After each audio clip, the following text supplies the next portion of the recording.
Chapter 1188. Confession. Gu Yundong and Xiaoqing Yuan hurriedly left the school with the two little kids. They went to Dongyi Academy to fetch the Niu Dan brothers before rushing back to Yongfu village. As expected, the moment she entered the village, she saw Gu Xiaoxi's newly built house with the word happiness pasted in red.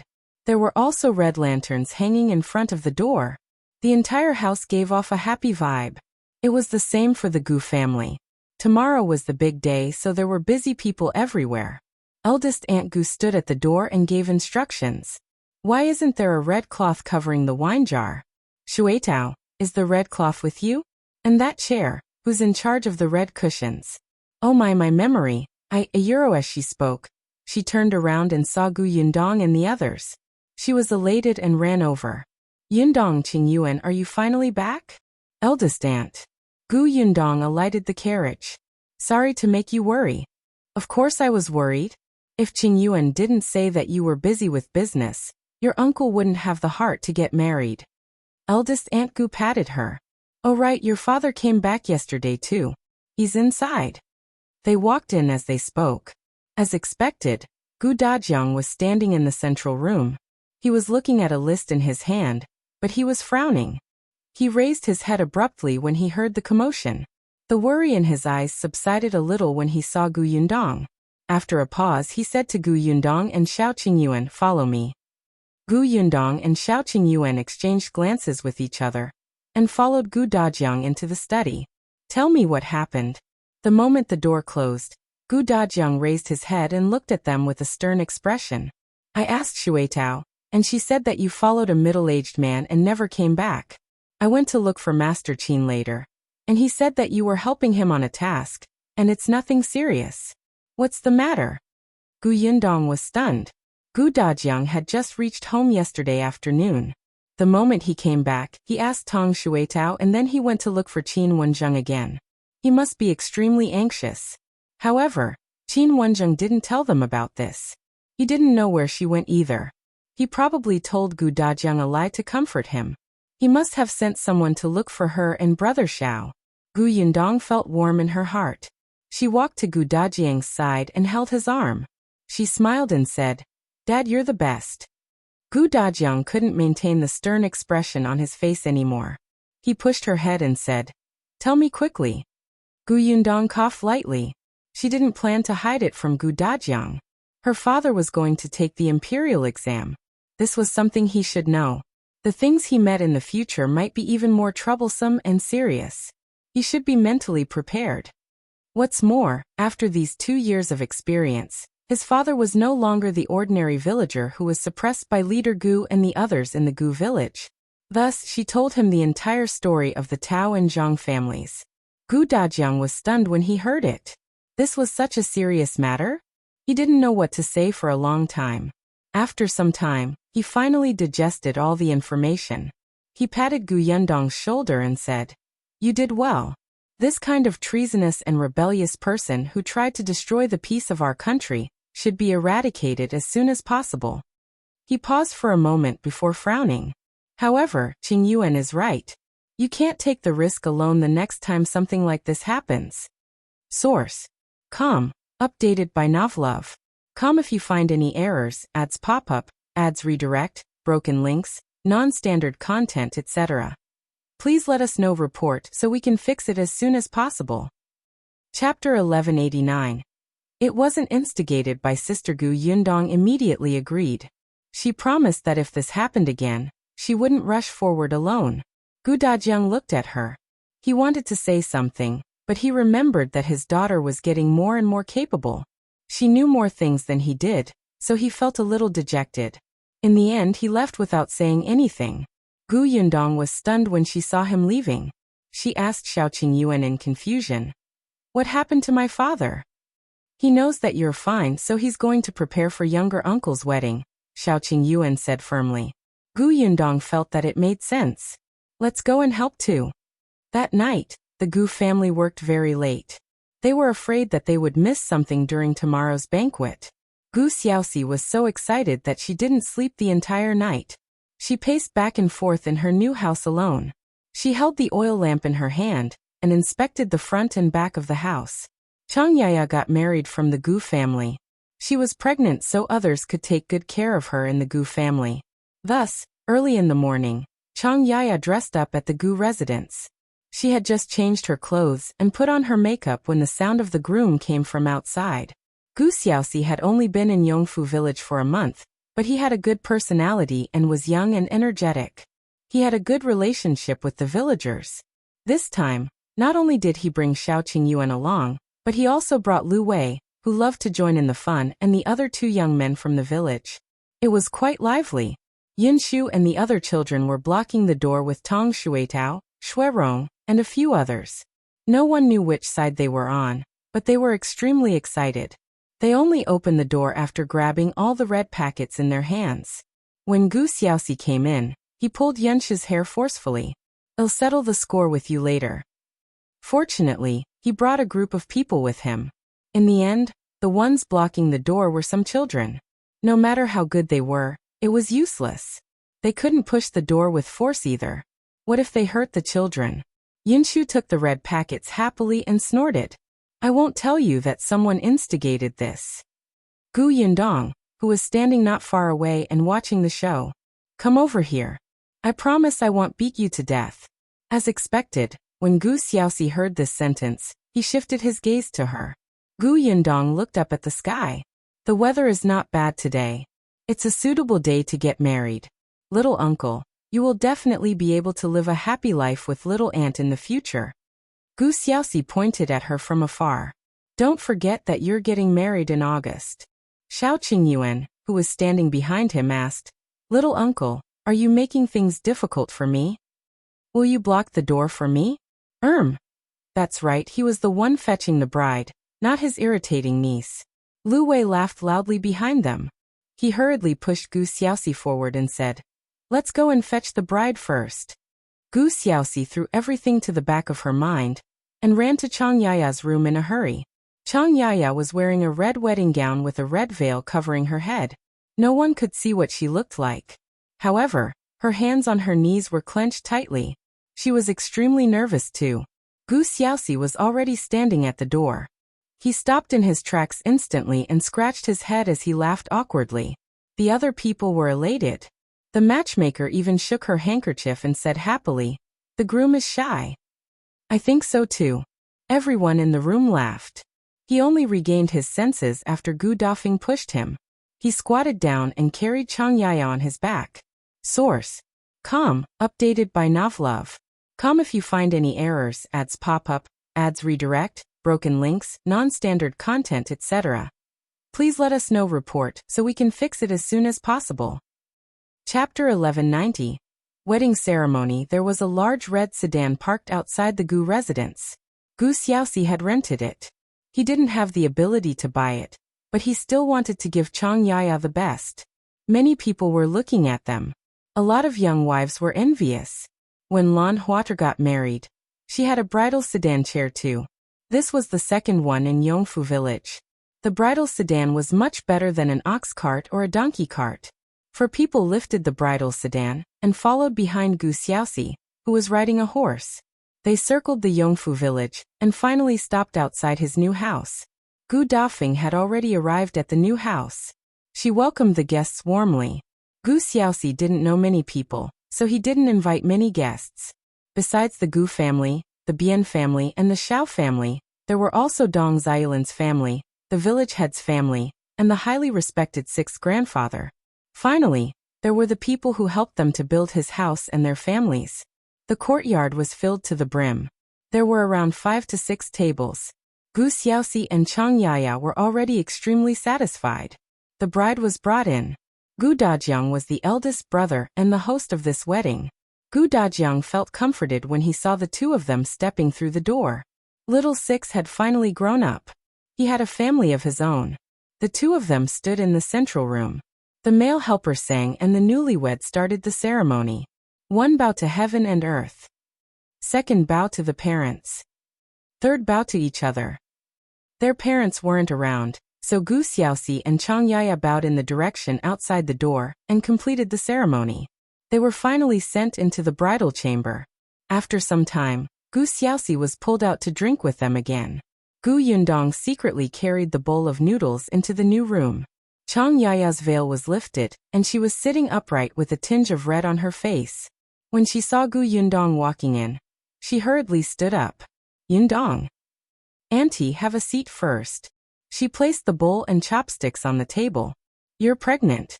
You haven't eaten for a day, right? Uncle asked me to bring you some noodles. Eat them first. Chang Yaya nodded.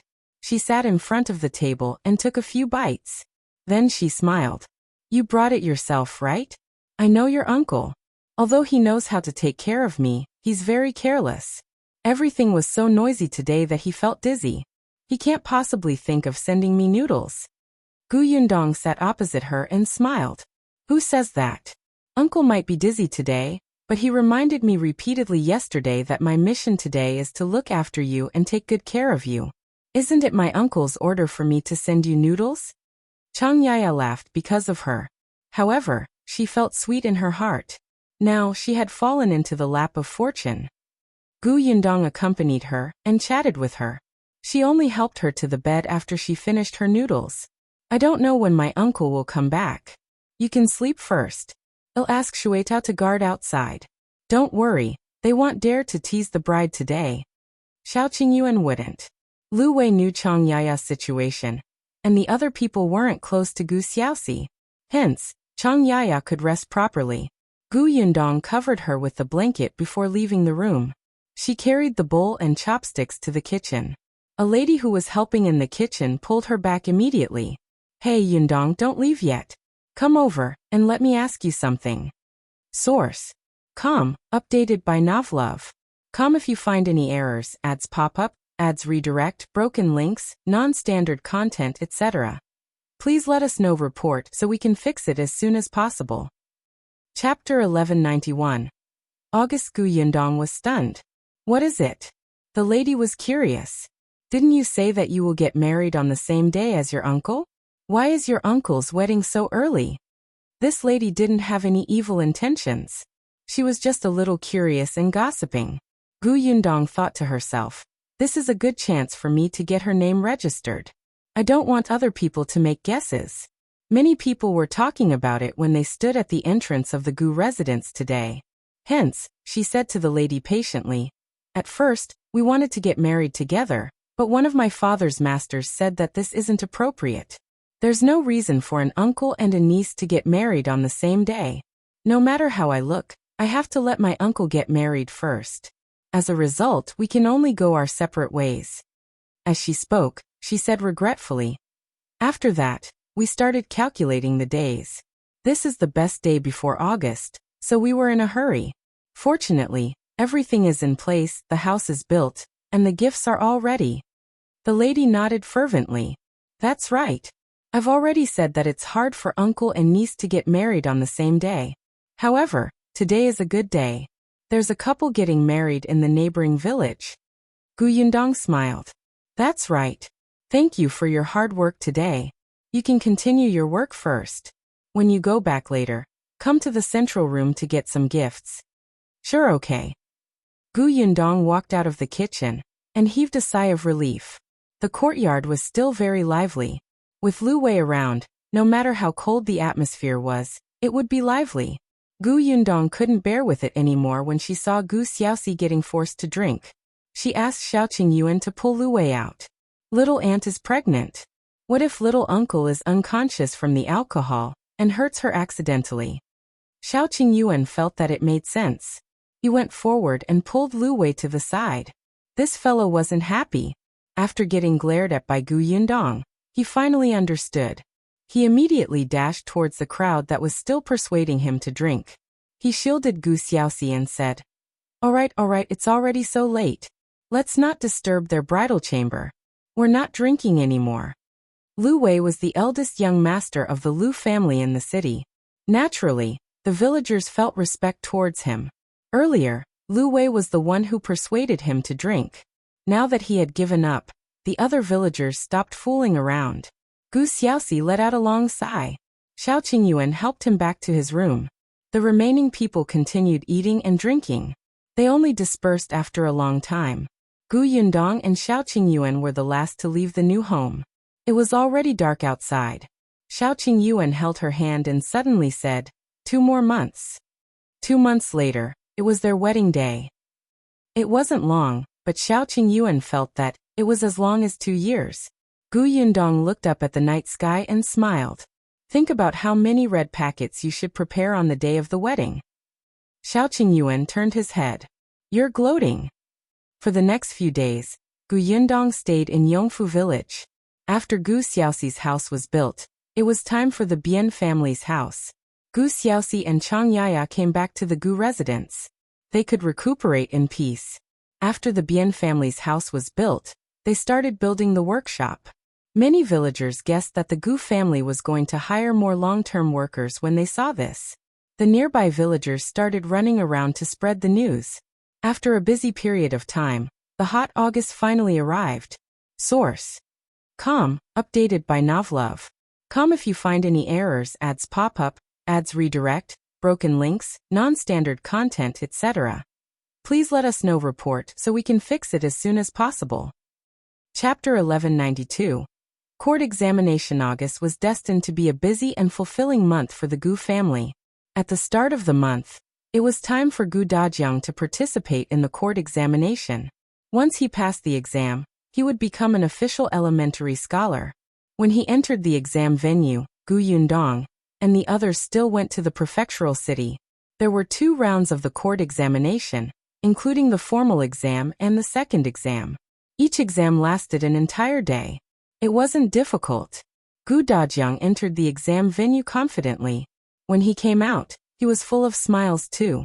It looked like there wouldn't be a problem. This matter was over after the exam. He just needed to wait for the results to come out. Gu Dajiang asked Gu Yundong to go back to Yongfu village. The construction of the new workshop had been completed not long ago, and the workers had been hired. There were many people. After all, they weren't just needed in the new workshop. They also needed to buy goods and plant fruits. 2 months ago, after Gu Xiaoxi got married, he bought 3 acres of land. He said that he didn't know how to do business and didn't have any skills. The only thing he was good at was farming. Gu Yundong didn't stop him. Her uncle had his own choice, even though she had once suggested that he work in the workshop. At that time, Gu Yundong also bought a large piece of land from a nearby village to grow sugarcane. Hence, there were at least 200 to 300 people under Gu Yundong's command.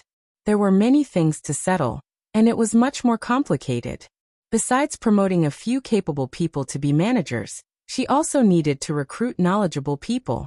Thus, Gu Yundong brought little Kiki back to Yongfu village first. Unexpectedly, the moment she reached home, Chunliang came over. There was excitement in his eyes as he looked at her. Yundong, your father has completed the court examination, right? How's his result? Did he pass? Gu Yundong was caught between laughter and tears. Uncle Chun, he just left the exam venue yesterday. His results will only be out in 5 to 6 days. How can it be so fast? Another 5 to 6 days? Chunliang was a little disappointed. Madame Zhou, who came with him, rolled her eyes uncontrollably. I think your Uncle Chun is even more nervous than your father. He hasn't slept properly for the past 2 days. He keeps tossing and turning at night, as if he went to take the elementary scholar exam. What do you know? Under his leadership, Yongfu village was thriving. Everyone's life was getting better and better. No one lacked meat anymore. Now that he had the money, he should look for other things. Yongfu village didn't have a single elementary scholar now. Madame Zhou snorted. Why don't I understand? Think about the ranking of Gu Dajiang in the county exam and the prefecture examination. He's already a confirmed elementary scholar. I don't know why you're panicking. That's different. Different how? Chunliang couldn't reason with her. He flicked his sleeve and left. Madame Zhou snorted at his back view. Then, she turned and said to Gu Yundong, ignore him.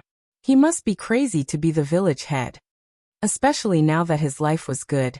His 2 sons had work to do and his grandsons were studying in school.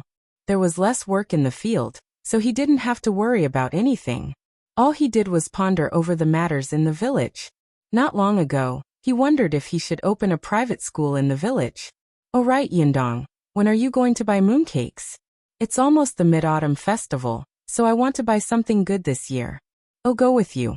You have good taste, so the mooncakes you buy will be good too.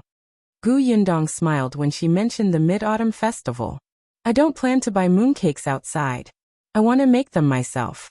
However, our workshop is distributing mooncakes. We need to buy those mooncakes in the city. We have already reserved them from a shop. If you find any errors, ads pop up, ads redirect, broken links, non-standard content, etc., please let us know report so we can fix it as soon as possible. Chapter 1193. Making my own mooncakes MS. Zhou was stunned. Do it himself? She was a little intrigued, but she knew that Gu Yundong's cooking skills were good. If she said that she would do it herself, it might be the kind of secret prescription that wasn't available outside. She couldn't just ask for it. Hence she asked, which shop did you reserve from? The Zhang family? The Zhang family? Gu Yundong smiled and shook his head. No, it's not the Zhang family. It's a new shop and isn't famous. However, the pastries they make are delicious. In the past, Tong and specially went to take a look. The place where they make mooncakes is clean too. I tried one. It tastes better than the Zhang family's. I hope that they will have a place in the city in the future. However, Madame Zhou didn't think so. Everyone knew that the Zhang family's business was the most prosperous in Fengkai City. In the past, there were many new shops that made many novel pastries. In the end, the Zhang family bought all the secret recipes. The Zhang family was the largest pastry shop in Fengkai County. However, this was between them. The Zhang family hadn't laid their eyes on the pastry shop, so the price of the pastries there wasn't high. With Gu Yundong's guarantee, Madame Zhou believed that the mooncakes would be delicious. Hence, Madame Zhou nodded quickly. All right, I'll order mooncakes from this shop too.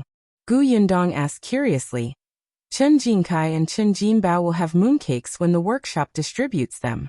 Why do you still want to buy mooncakes? Hey, we have many relatives and friends, right?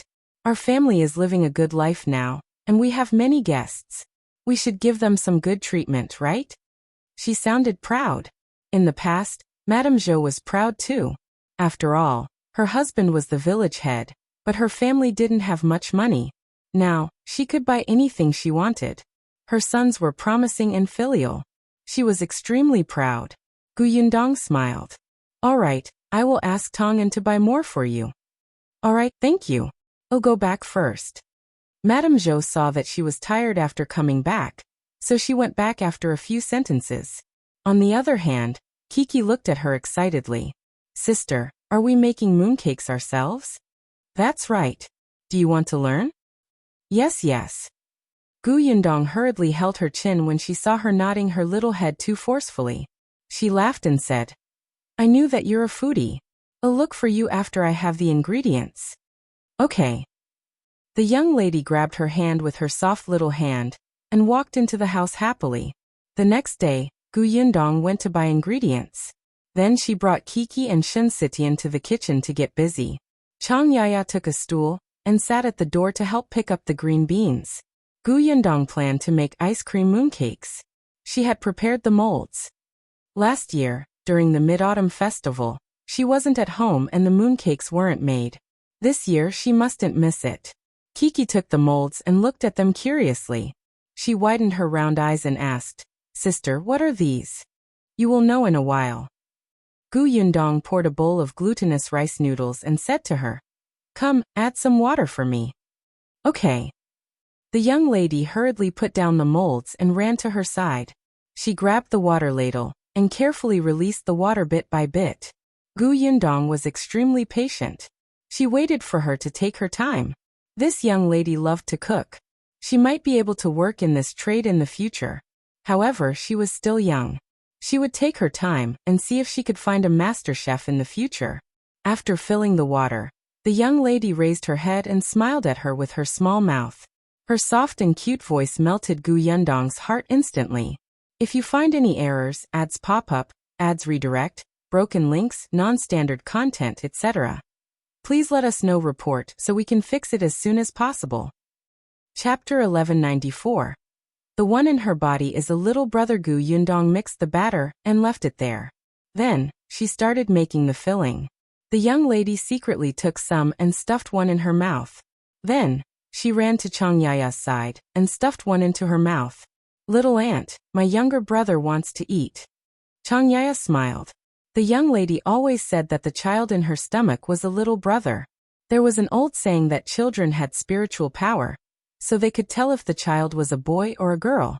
That was why Chang Yaya was happy when the young lady called it little brother.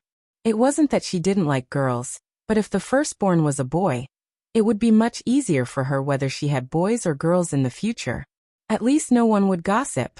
Gu Yundong felt that it was hard to say. However, everyone was thinking the same thing now. She couldn't change this deep-rooted thought. Also, Chang Yaya was always elated when she heard Kiki talking about her younger brother.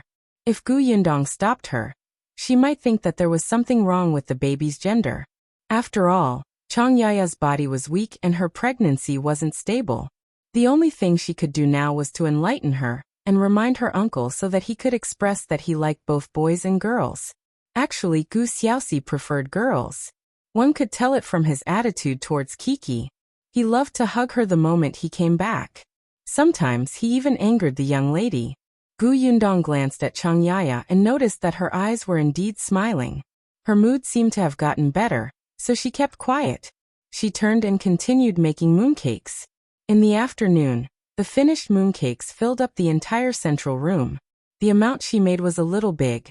After all, there were many people in the family, so she had to give some to others. Fortunately, she didn't do all the work by herself. Later, Xiaoqing Yuan came over, and she passed all the laborious work to him. Gu Yundong didn't feel anything wrong about it. Xiaoqing Yuan glanced at her from the corner of his eyes, and started working without any complaints. After they were done, she asked someone to send some mooncakes to the Zhang family, Chunliang's family, and the sixth grandfather's family.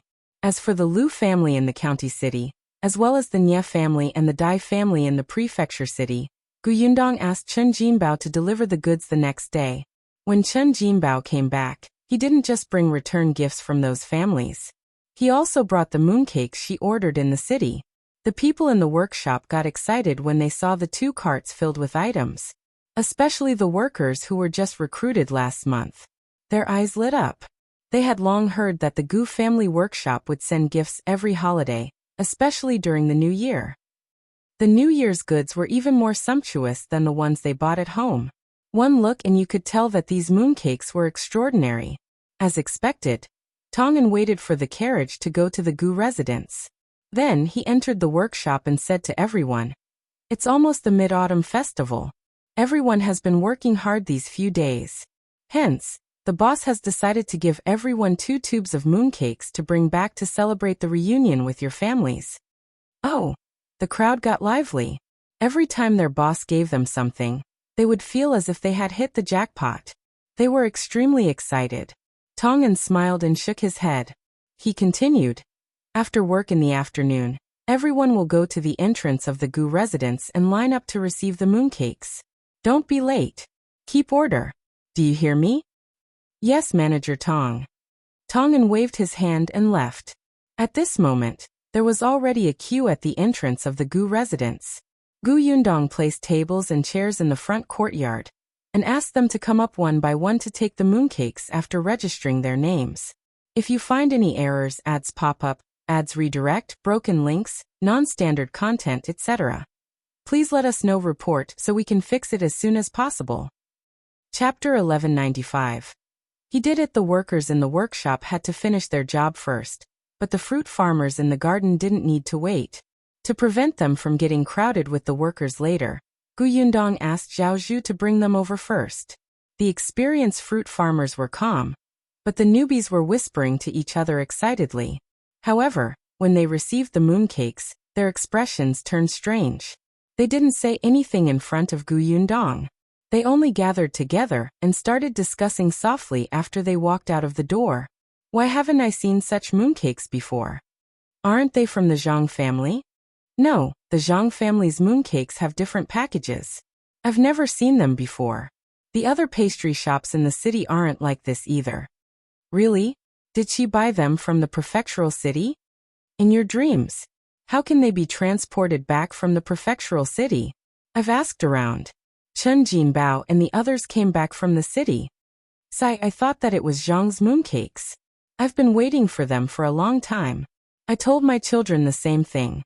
They're waiting for me to bring the mooncakes back, but the Gu family is quite wealthy, right? Why don't they buy Zhang's mooncakes? Or did they hire too many people this time so they bought something cheaper? Zhou came out just in time to hear these words. His face turned black. What nonsense are you spouting? Did the boss give you the wrong mooncakes? Go and ask around. Which boss sends things to you like our boss? You need to be contented.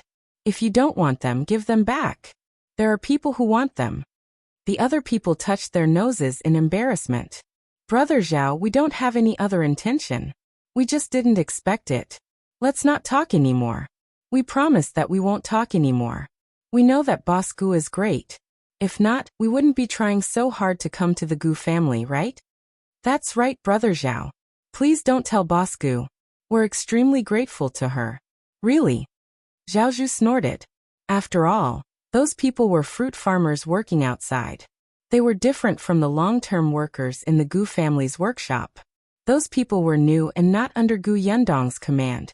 They didn't know Boss Gu's ability and methods, so they didn't have much respect for her. In summary, it was his fault. His son was right. He should have established the authority of the Gu family on the first day those people came. Just as he was thinking about this, he saw Chen Liang suddenly running over furiously. He was already so old, but he was jumping around like a rabbit. When he ran in front of Zhou, he almost tripped over the door and fell to the ground. Zhou hurriedly held her up. Village Chief Chen, why are you in such a hurry? You're already so old. Shouldn't you be more careful?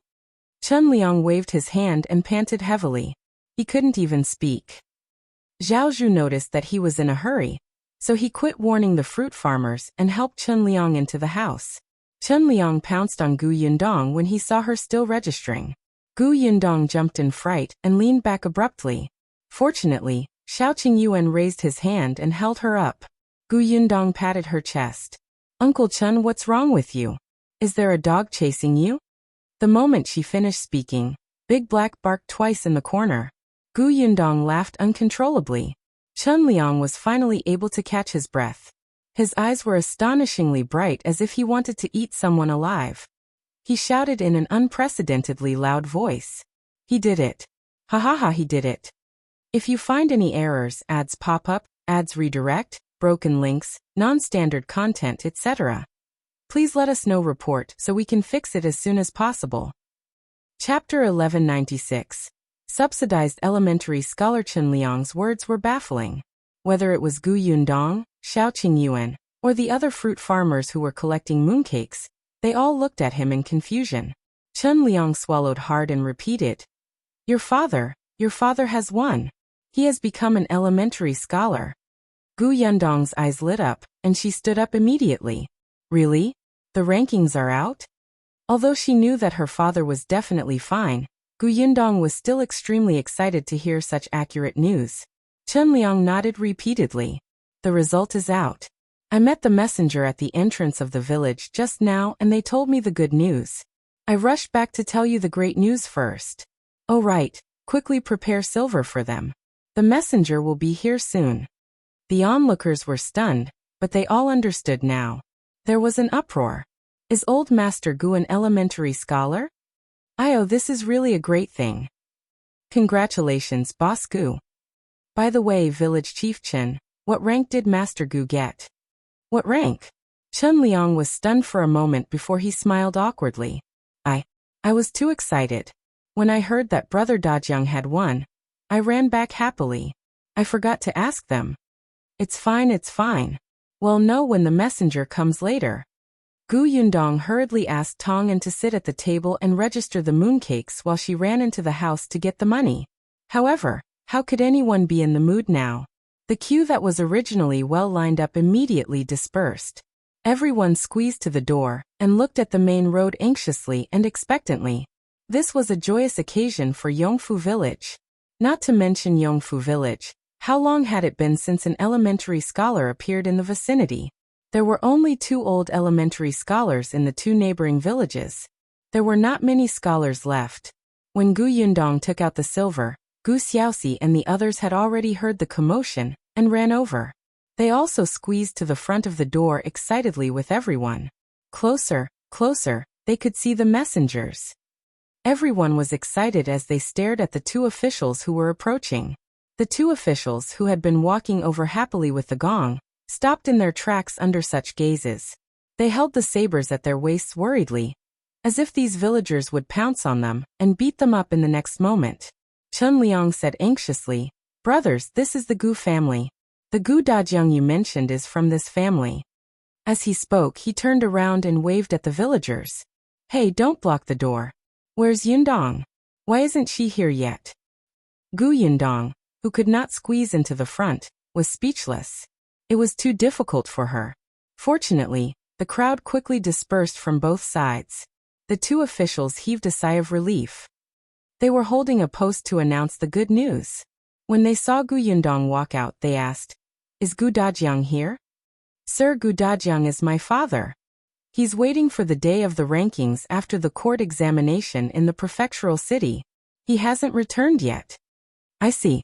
The official almost nodded. "Then well, congratulate Miss Gu here first." Then one of them knocked on the gong and drum in his hand, and the other took 2 steps forward with a report and said loudly with a smile, "Congratulations to Master Gu Dajiang of Yongfu Village. You're the 5th elementary scholar in high school." 5th. Gu Yundong's face was filled with joy. With such a high ranking, it meant that he was a subsidized elementary scholar. If you find any errors, ads pop up, ads redirect, broken links, non-standard content, etc., please let us know. Report so we can fix it as soon as possible. Chapter 1197. Madame Zhou's Exclamation. Thank you for making this trip. Thank you for your hard work. Gu Yundong was overjoyed and hurriedly handed over the pouch in her hand. This is the money for your drinks. Miss Gu is too polite. The two of them received the money. They had rushed from the county city to Yongfu village to report the good news. Because of this small amount of money, only they were well informed and knew that the Gu family's conditions were not bad. They would definitely be generously rewarded.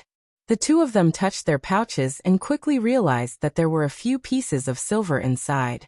Compared to some families who offered 10 copper coins to send them away, it was much better. Gu Yundong invited them. "Please come in and have a cup of tea to rest. It's quite tiring to come from afar. It's such a hot day." No. We have to return to the county city before the city gate is closed. We'll take our leave." Hearing their words, Gu Yundong could only give up. However, she still asked Tong Shuitao to pour 2 cups of sugar water for them to quench their thirst. At this moment, Xiaoqing Yuan had already brought 2 tubes of mooncakes and 2 cans over. Gu Yundong took them and handed them to the 2 officials. "Then I won't keep you here. It just so happens that today is the time for the Gu family to give everyone the Mid-Autumn Festival gifts. Bring the mooncakes and canned food back too. May joy be with you." The eyes of the 2 officers lit up. This trip was indeed the right one. They were wondering why there were so many people in the Gu family today.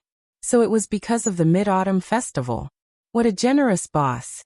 She even gave gifts during the Mid-Autumn Festival. The 2 of them said, "Boss Gu, you're too polite." They took the gifts. In the end, they even said sweetly, "Master Gu is a great talent and Boss Gu knows how to do business. In the future, the Gu family will be amazing. Let us congratulate Miss Gu first." Thank you. "Then we'll take our leave. Boss Gu, continue with your work. There's no need to send us off." With money and gifts, the 2 of them were overjoyed, and their smiles lingered for a long time. After the 2 officials left, the villagers present turned their heads to congratulate Gu Yundong. "I knew Brother Dajiang wouldn't be bad. He's ranked 5th. He's too amazing." "That's right. I heard that this is Brother Dajiang's first time participating in the imperial examination. He's already a subsidized elementary scholar. Our village also has an elementary scholar. Ha ha ha ha." Everyone was extremely excited, and Chen Liang heaved a sigh of relief. Someone suggested, "Boss Gu, shouldn't we celebrate such a joyous occasion?" That's right. Previously, we didn't hold a banquet when he got the county's chief. This time, he has become an elementary scholar. We can't let it go just like that." Even Chen Liang nodded. "It should indeed be celebrated. Let everyone know that our Yongfu village has a subsidized elementary scholar. Gu Yundong had no objections to setting up a banquet. However, they had to discuss when and how to do it. Hence, Gu Yundong faced the heated discussion and said, "I'll discuss with my father when he comes back tomorrow. I'll inform everyone then." All right. Everyone continue to line up. Let's distribute the mid-autumn moon food first. Hence, the overly excited fruit farmers all stood back in line. Gu Yundong also turned around and returned to the front yard. She held the good news report in her hand. Gu Xiaoxi wiped his hands on his clothes and said very cautiously and piously, "Yundong, let me take a look." Gu Yundong handed her the good news. Gu Xiaoxi had just taken it when Madame Zhou's exclamation came from outside. "Yundong, something bad has happened. If you find any errors, ads pop up, ads redirect, broken links, non-standard content, etc. Please let us know report so we can fix it as soon as possible." Chapter 1198. The Zhang family kicked an iron panel. Gu Yundong was stunned, and Chen Liang frowned. He turned his head and scolded. "Why are you making a fuss? What's not good? Brother Dajiang's good news has just arrived, and you're here to cause trouble? Hey, I'm talking to Yundong." Madame Zhou bypassed Chen Liang and immediately grabbed Gu Yundong's hand. "Yundong, I just returned from the county city. Do you know what happened in the county city?" When Gu Yundong heard her mention the county city, she thought about the time and roughly knew what had happened. However, she still asked in confusion, "What happened in the county?" "It's the Zhang family. Do you know the county city's Zhang family?" Madame Zhou went to the county city with her daughter-in-law early in the morning to visit her son, Chen Jinkai. After all, he had been busy for a few days and had not returned. The mother-in-law and daughter-in-law were going to make him a delicious meal to nourish him. However, just as they finished lunch, something big happened in the county.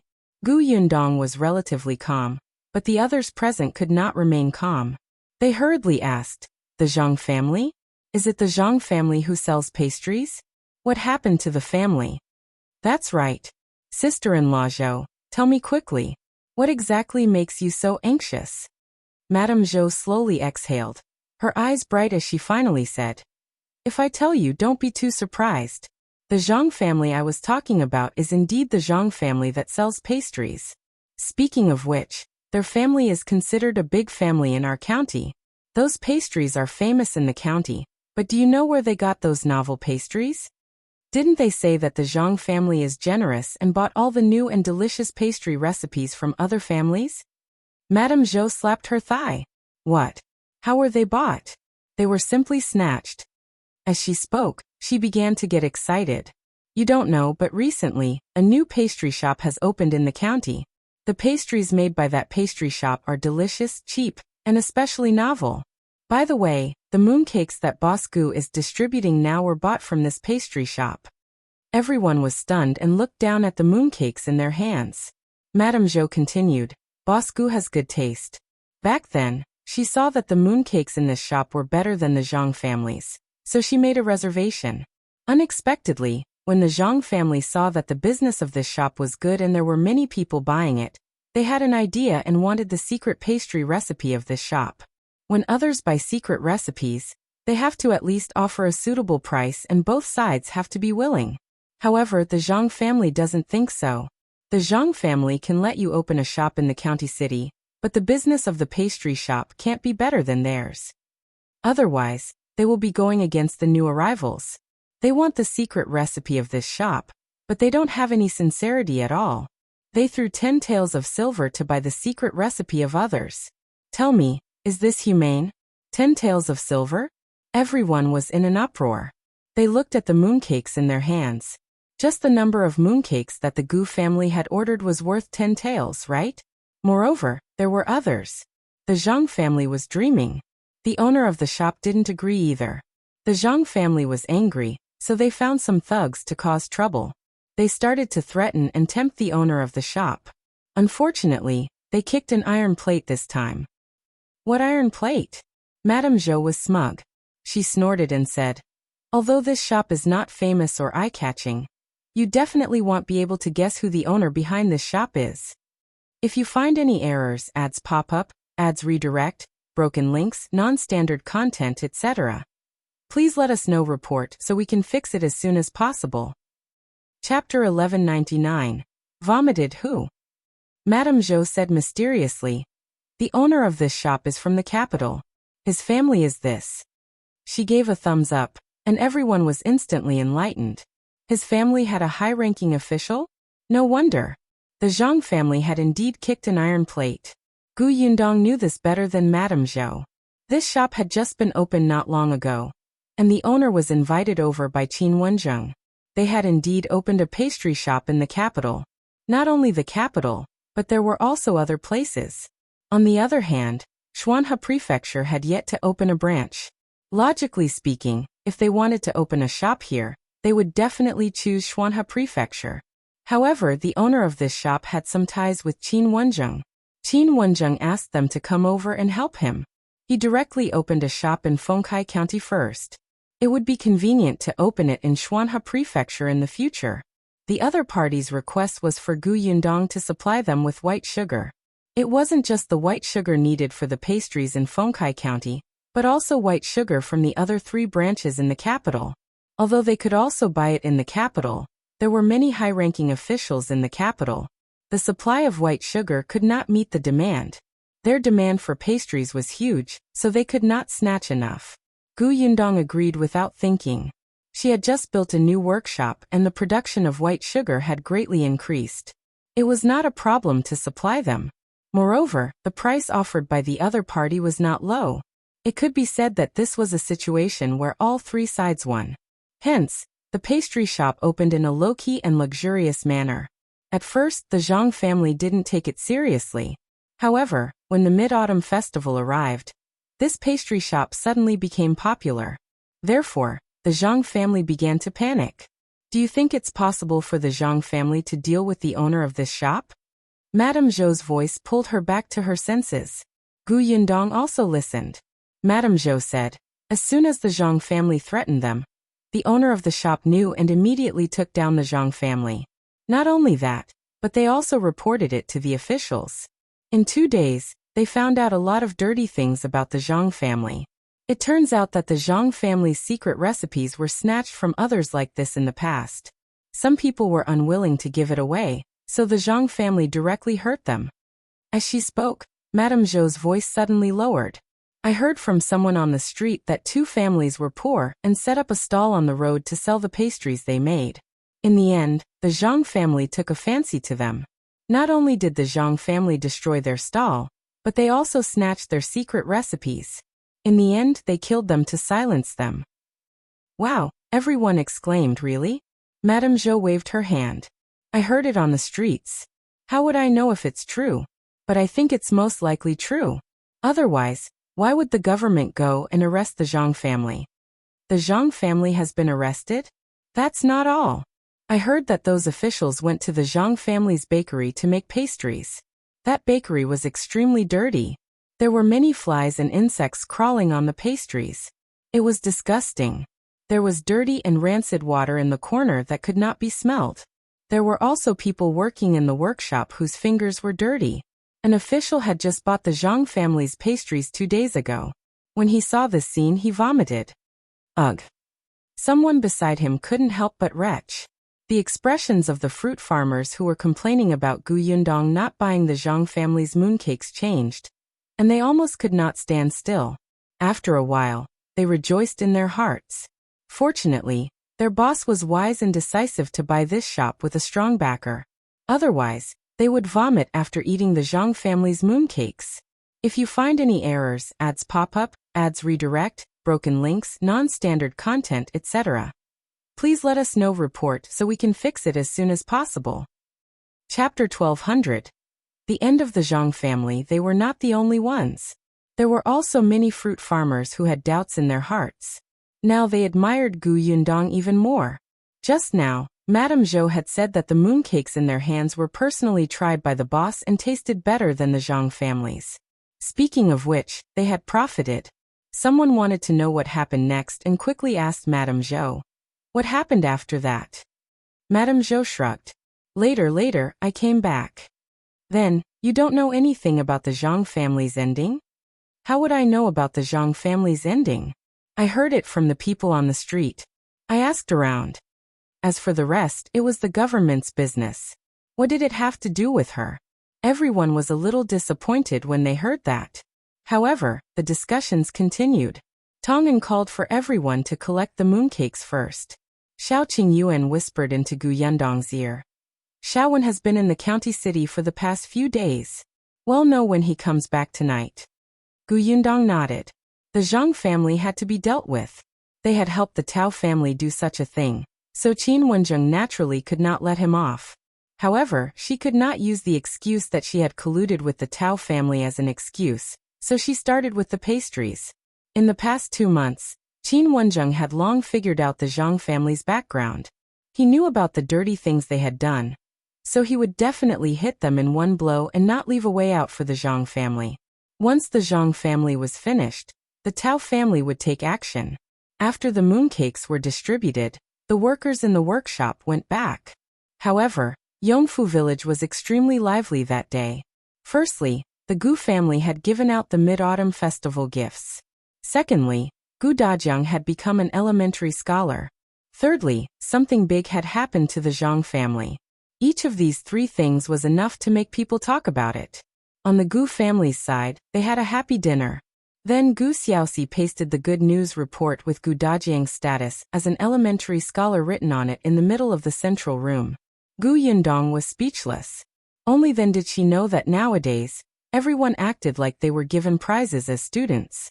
They would post the good news in the most conspicuous place in the hall. Firstly, it could bring honor to their ancestors, and secondly, it could be seen by visiting guests. It could be seen how much everyone valued the imperial examination. Gu Xiaoxi asked everyone if it was in the right position. The people below were all looking into it. It was Gu Yundong who said, "Uncle, this is the good news of the elementary scholar. If you want to paste it in the middle, where do you plan to paste the good news reports of the high scholar and honorable scholar in the future?" High scholar? Honorable scholar? Yes. His elder brother was very good at studying and definitely wouldn't just be an elementary scholar. He had to be more farsighted.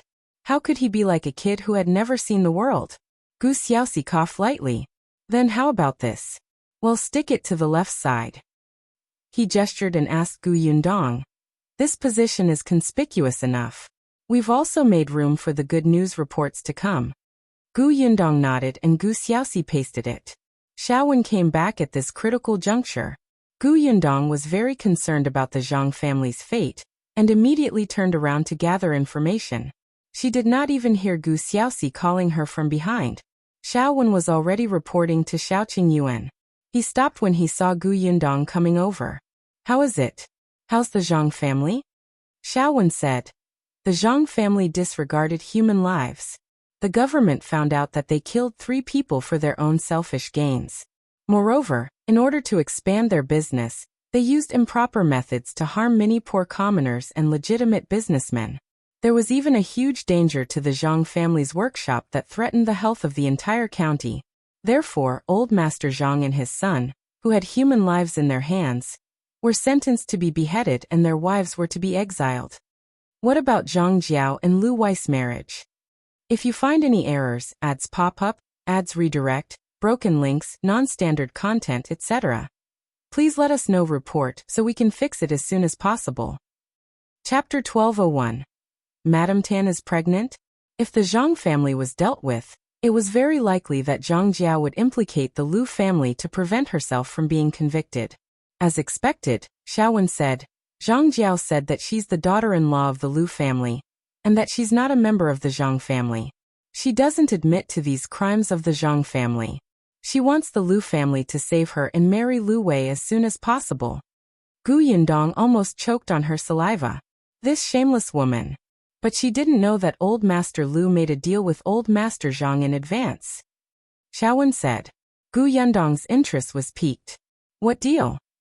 When the Zhang family was convicted, Old Master Lu told Old Master Zhang that as long as Zhang Jiao and Lu Wei's marriage was annulled, he would protect Zhang Hao's wife and the child in her stomach, allowing the Zhang family to leave behind a bloodline.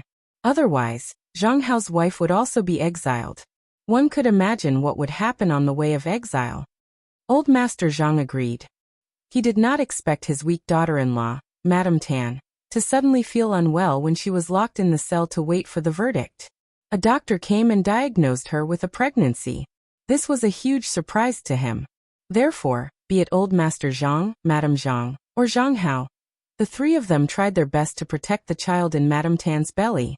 However, after the Zhang family's accident, the people who were on good terms with them in the past turned a blind eye to them. Old Master Zhang had no choice but to target the Tao family. However, although he was helping Master Tao, he did not know why Master Tao wanted so much food. He had no evidence. Moreover, Master Tao had sent someone to secretly tell them that as long as they did not speak nonsense, someone would take care of Madame Zhang and the others who had been exiled. Otherwise, not only would they die, but the rest of the Zhang family would also die. Old Master Zhang believed it, so he did not dare to reveal anything wrong with the Tao family. He knew very well that even if he did, he would not be able to bring down the Tao family. But now, he did not let the Tao family save the father and son. He only wanted to protect Madame Tan and the child in her belly. Perhaps it was feasible? Just as he was thinking this, Old Master Liu appeared. Old Master Liu's conditions were simple. After canceling Lu Wei and Zhang Jiao's engagement, he would buy a courtyard in the county city for Madame Tan to give birth. He would also find a doctor to nurse her body and let her give birth smoothly. Old Master Zhang thought for a moment and agreed. The Liu family had connections in the capital, so the possibility of rescuing Madame Tan was higher. In addition, with his understanding of the two old masters, Old Master Liu was even more trustworthy. He would definitely do what he said. It was just an annulment. Zhang Jiao was not her daughter anyway, so Madame Tan was naturally more important. Therefore, when Zhang Jiao said that she was engaged to Lu Wei, the three members of the Zhang family unanimously denied it, including Zhang Hao. Zhang Jiao was furious and said that she was not the Zhang family's daughter at all. Old Master Zhang immediately said bitterly that she had lost her mind. Zhang Jiao revealed her affair with Zhang Hao. Zhang Hao denied it, and Madame Zhang even slapped her a few times. Zhang Jiao accused the Zhang family crazily, but no one believed her words. They felt that her crazy words were ridiculous. They also did not believe that she was getting married to young Master Liu. Gu Yundong did not expect this. Indeed, Old Master Liu did not let Zhang Jiao slander him. Nevertheless, is Madame Tan really pregnant? Xiaowen smiled meaningfully. What do you think, miss? If you find any errors, ads pop up, ads redirect, broken links, non-standard content, etc., please let us know report so we can fix it as soon as possible. Chapter 1202. The ending is perfect. Naturally, she was not pregnant. Madame Tan's hatred for the Zhang family did not decrease at all. Not long after she married into the Zhang family, she discovered the adultery between Zhang Hao and his sister. Her body became so weak that she could not get up from the bed. It was also Zhang Jiao who drugged her, almost causing her to die. However, the Zhang family turned a blind eye to Zhang Jiao's actions. Zhang Hao defended Zhang Jiao and scolded her for making a mountain out of a molehill, causing no peace in the residence and ruining Zhang Jiao's reputation. Madame Zhang was also on her side. She kept saying that Zhang Jiao was young and insensible, and did not know her limits. She would slowly teach her in the future. As her sister-in-law, Madame Tan should be magnanimous and not argue with her. Everyone was family. Although Old Master Zhang reprimanded Zhang Jiao for hitting her, that was all. Later, he found a good husband for her, Lu Wei, the young master of the Liu family. Why? Why should a family like the Liu family marry a vicious woman like Zhang Jiao? At that moment, Madame Tan knew that she had fallen into a fire pit by marrying into the Zhang family. She hated the Zhang family and wished that everyone in the Zhang family would not have a good ending. Therefore, when Old Master Liu was asking about the Zhang family, she secretly sent him news and told him all the dirty things about the Zhang family. Although she could not accuse Zhang Jiao on the spot as a witness, Old Master Liu knew the truth, and would definitely not let Zhang Jiao enter the Liu family. Moreover, Old Master Liu was a grateful person. He knew that she had been sick in bed for a long time, and helped her find a doctor from the prefectural city with good medical skills. Only then did Madame Tan know that the person who had been healing her was actually Zhang Jiao's subordinate. However, the others in the Zhang family also knew about this. They seemed to have tacitly agreed that Madame Tan should slowly die of illness. After all, she knew such an unbearable thing. Madame Tan's hatred and anger reached the peak. She wanted everyone in the Zhang family to die a horrible death. Madame Tan had contributed greatly to Qin Wenzheng being able to find the evidence of the Zhang family's crimes so quickly. As Zhang Hao's wife, it was much easier for her to know some things. In that case, she would be the hero. Qin Wenzheng had originally wanted to protect her. It was just perfect to use this matter to get the Zhang family to agree to annul Lu Wei and Zhang Jiao's marriage. The Zhang family would have to thank the Lu family for this. Wouldn't it be killing two birds with one stone? Madame Tan was not pregnant. She was just using this matter to get herself out of trouble. She asked Zhang Hao for a divorce letter. For the only bloodline of the Zhang family, Zhang Hao agreed to divorce her on the spot. As for how Madame Tan would live in the future, she had already made arrangements. She did not have to worry. Gu Yundong nodded repeatedly. The ending is considered perfect. Xiaowen was extremely excited. Wasn't that so? Master Qin was really a talent. By the way, Master Qin said that we have to deal with the Tao family next. How do we deal with them? Using the Tao brothers, Tao Feng and Tao Yan, Xiaowen said. Master Qin said that we can't let the people behind the Tao family know that we have already investigated the Tao family, so we might as well let people think that the Tao family has internal strife and cause the Tao family to change owners. If Master Tao and Tao Xing are harmed, we might be able to lure out the people behind them. Gu Yundong looked up and exchanged glances with Xiaoqing Yuan. This thought was exactly what they had thought back then. Qin Wenzheng should know how to operate it. He had also discussed it with Tao Feng and Tao Yan. This was good too. Tao Feng and his brother were having a hard time in the Tao family now, so they probably did not mind Qin Wenzheng's actions. If you find any errors, ads pop up, ads redirect, broken links, non-standard content, etc., please let us know report so we can fix it as soon as possible. Chapter 1203, Mid-Autumn Festival Reunion. But Gu Yundong was not in the mood to pay attention to these things. The next day, Gu Dajiang returned with Madame Yang and Bian Han. Aunt Ke came back with them. She planned to stay until Gu Yundong was married before going back. As soon as Gu Dajiang arrived home, Chun Liang and many villagers came to congratulate him. Not only that, but the county also sent over reward money and praised Gu Dajiang. After this commotion, the villagers asked about the celebration. Gu Dajiang had thought about this before. At the end of the month it will be Yundong and Qing Yuan's wedding. I think we can just hold a banquet together. This? Chun Liang did not expect him to have such a plan, and was a little surprised. Brother Chun, I'm only an elementary scholar after all. I shouldn't make a big fuss. Moreover, if I stage one now and another at the end of the month, not only will everybody be tired, I will also be criticized by many people. Chun Liang thought about it and felt that it made sense. You're the most considerate. On the other hand, many villagers were a little disappointed. Sigh, I thought I could have 2 wedding banquets. Why is Gu Dajiang so petty? It was said that the son of a family in town had also become an elementary scholar, and his ranking was not very high. His family even planned to hold a banquet for 3 days. Gu Dajiang was even a subsidized elementary scholar. Why was he so stingy? Still keeping a low profile? He had already passed the elementary scholar examination. Shouldn't he publicize it everywhere? What was there to hide? If it were them, they would have played gongs and drums and wished they could tell everyone. However, everyone could only think about it in their hearts. After congratulating him, they left. Chun Liang shook his head when he saw this. These people only wanted to eat. After everyone left, Gu Dajiang heaved a sigh of relief and entered the central room. Just as he sat down, Kiki came in with a plate of food. What's this? Mooncakes, the little girl said proudly. Big sister and I made them together. They're delicious. I ate 3 today. Gu Dajiang frowned and looked at the large mooncake in his hand. He said, You ate 3 of them? Won't your stomach be bloated? What if you suffer from indigestion? Gu Yundong laughed uncontrollably at the side. Father, she cut a mooncake into 3 pieces and ate them as 3.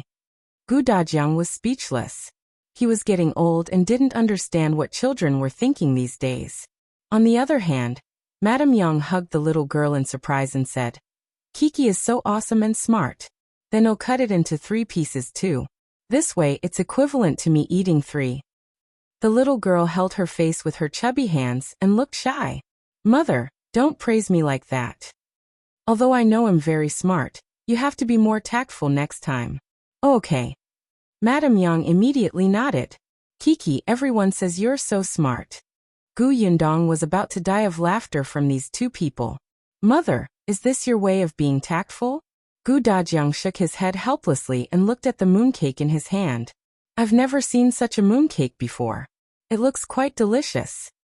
He took a bite and his eyes lit up slightly. It was indeed not bad. The day after Gu Dajiang returned was the Mid-Autumn Festival.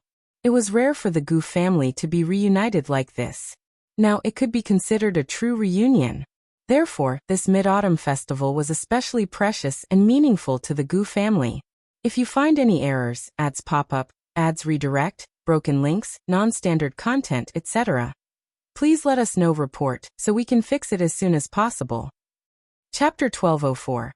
Avoid meeting before marriage. Gu Yundong had long prepared mooncakes, pomelo, oranges, glutinous rice round cakes, melons, fruits, hairy beans, wine, and other offerings for the moon. When the moon came out at night, Xiaoxi Yuan moved the huge table to the courtyard. Everyone immediately got busy and placed the offerings on the table. The moon-worshipping ritual also had a process, but the countryside was not so particular. After a small ritual, everyone sat on mats under the moonlight and began to drink and chat. The wine was fruit wine. Gu Yundong even concocted a few drinks for the children to drink. It was rare for the entire family to calm down and chat together. Gu Dafeng was very happy. He took a sip of fruit wine and said, In the past I was always busy earning money. I never thought that there would be such a day. Gu Yundong turned to look at her. How's eldest aunt's business recently? Speaking of this, Gu Dafeng was even happier. She suddenly clapped her hands and said, Everything's great. There are really many rich families who want slides. My husband took on a lot of work, and even took in a disciple.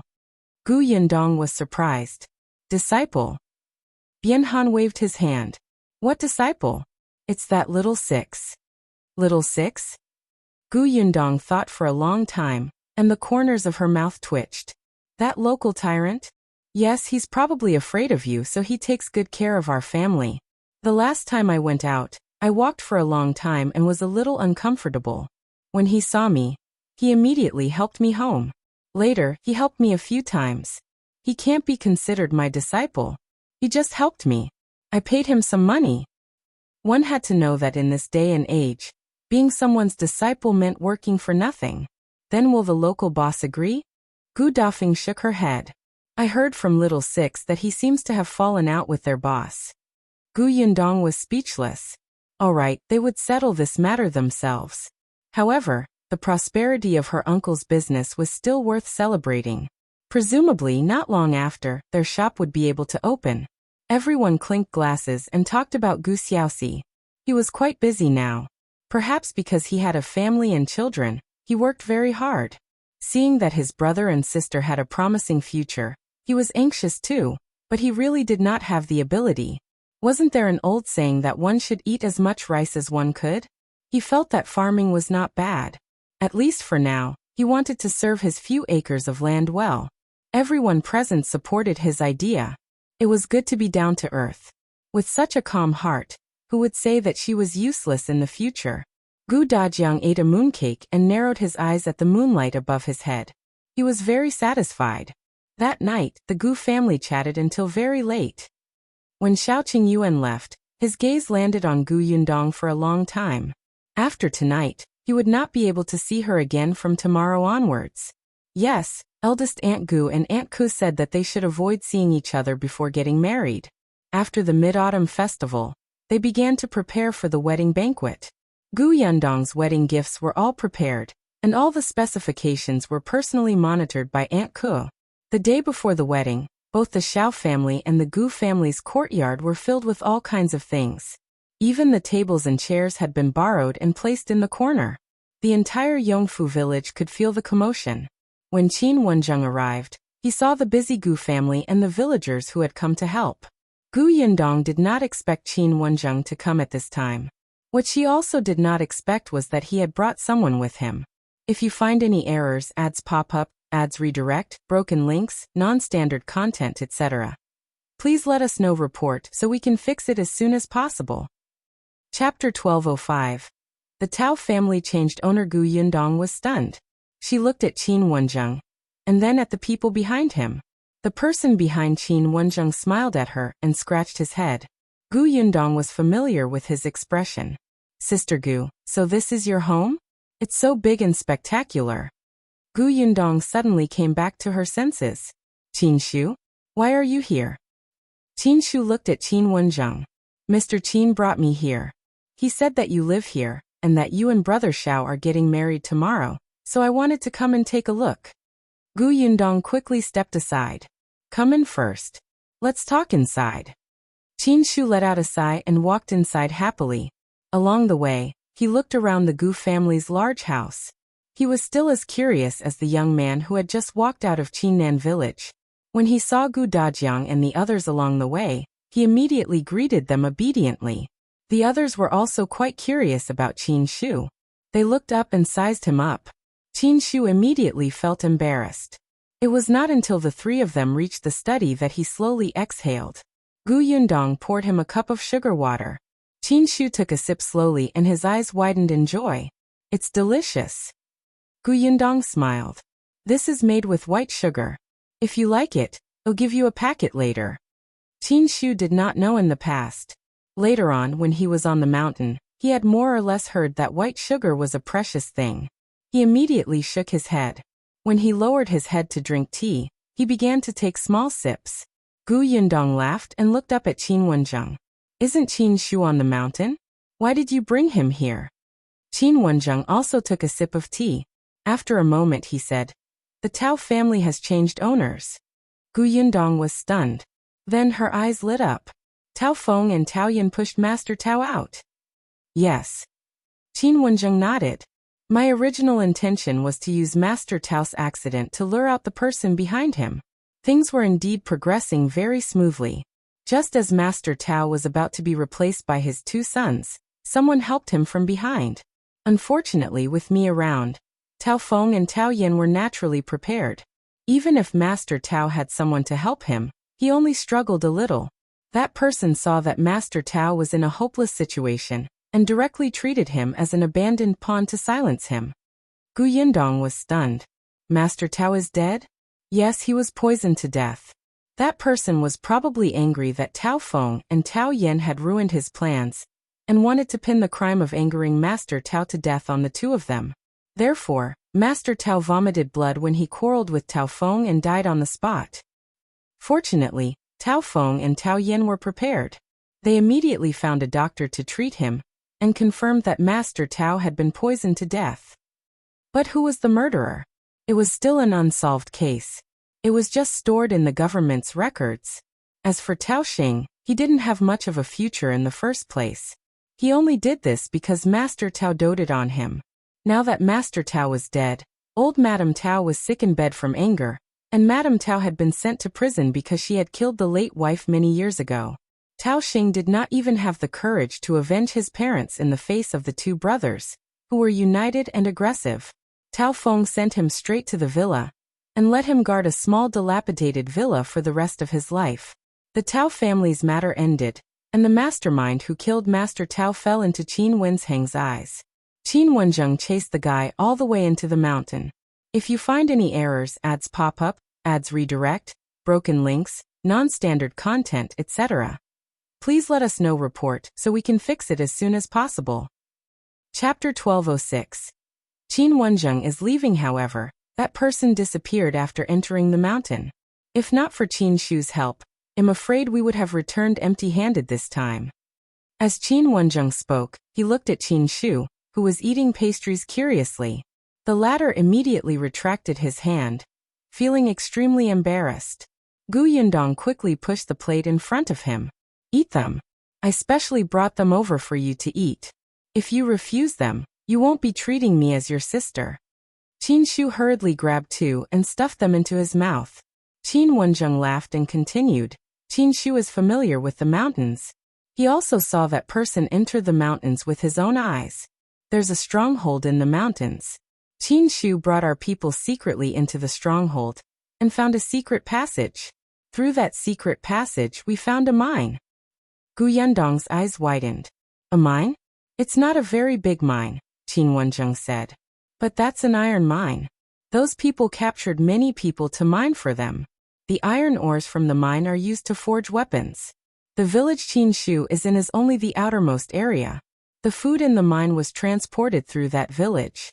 If not for that secret passage, we wouldn't have been able to find that small mine."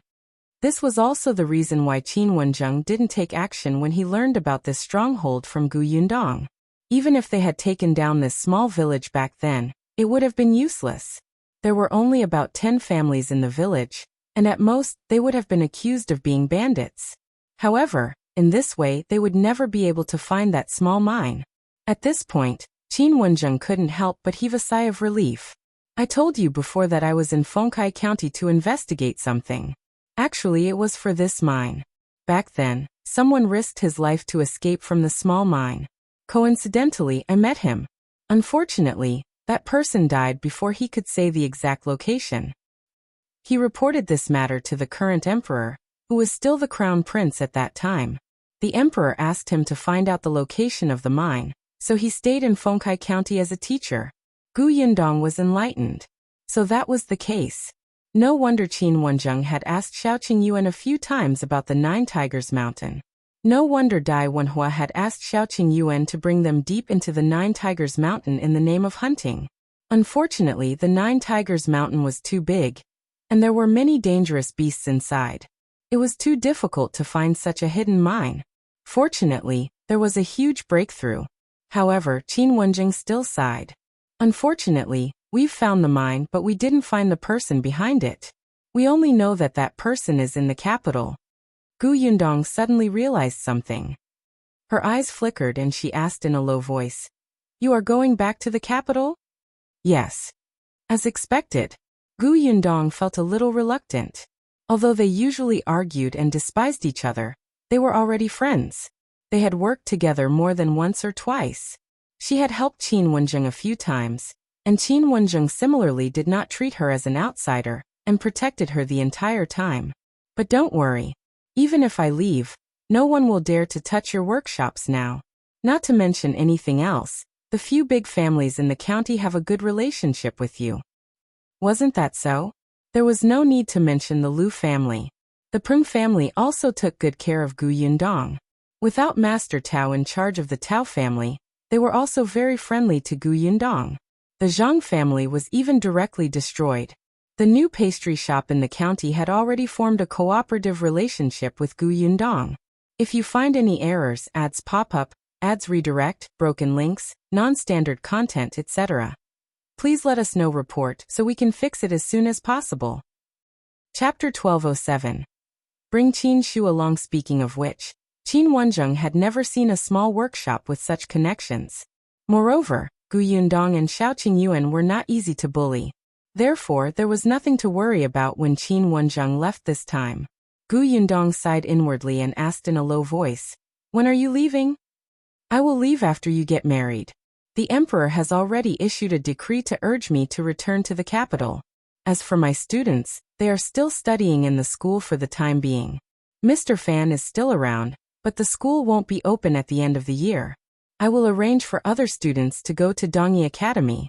I've already spoken to the dean there. As for Yinshu and Yuanji, I still have to ask for your opinions." Yes, this was also a problem. Gu Yundong frowned. "There's no hurry. I'll discuss it with father and the others later." "All right." Qin Wenzheng nodded. He suddenly glanced at Qin Shu and said, "There's one more thing." I plan to bring Qin Shu with me to the capital." Gu Yundong was stunned and turned to look at Qin Shu. Qin Shu was so shocked that he forgot to eat his pastries. His mouth was full and his face was filled with shock. Obviously, he did not know about it before. Seeing that the two people in the study were looking at him, Qin Shu hurriedly wiped the corners of his mouth and swallowed the pastry. He stammered, "Mr. Qin, what did you say? You want to take me to the capital?" Oh my God, that was the capital. Uncle Village Chief had said that it was under the emperor's feet. It was the most prosperous and desirable place in the Dajing country. He had never even been to the county city before. Now he could go to the capital? Qin Shu blinked. After a while he suddenly shook his head and said, "No, I promised Sister Gu that I would follow her to see the world in the future." Qin Wenzheng looked at Gu Yundong, who was deep in thought. To be honest, with Qin Shu's personality, he was actually not suitable to go to a complicated territory like the capital. Over there, not to mention Qin Shu, even Qin Wenzheng had to be careful not to make a mistake. The people Qin Shu had interacted with in the past were very simple. The most complicated ones were the people in the village. They might have grown a little these days, but the waters in the capital were too deep. However, a person like Qin Wenzheng could learn a lot of skills by his side. It was also a huge benefit to Qin Shu. After a pause, she looked at Qin Shu and asked, "Then do you want to go to the capital? Do you want to stay by Mr. Qin's side?" Qin Shu was stunned. Did he want to? Should he say yes or no? Qin Shu glanced at Qin Wenzheng. Actually, this Mr. Qin was very powerful.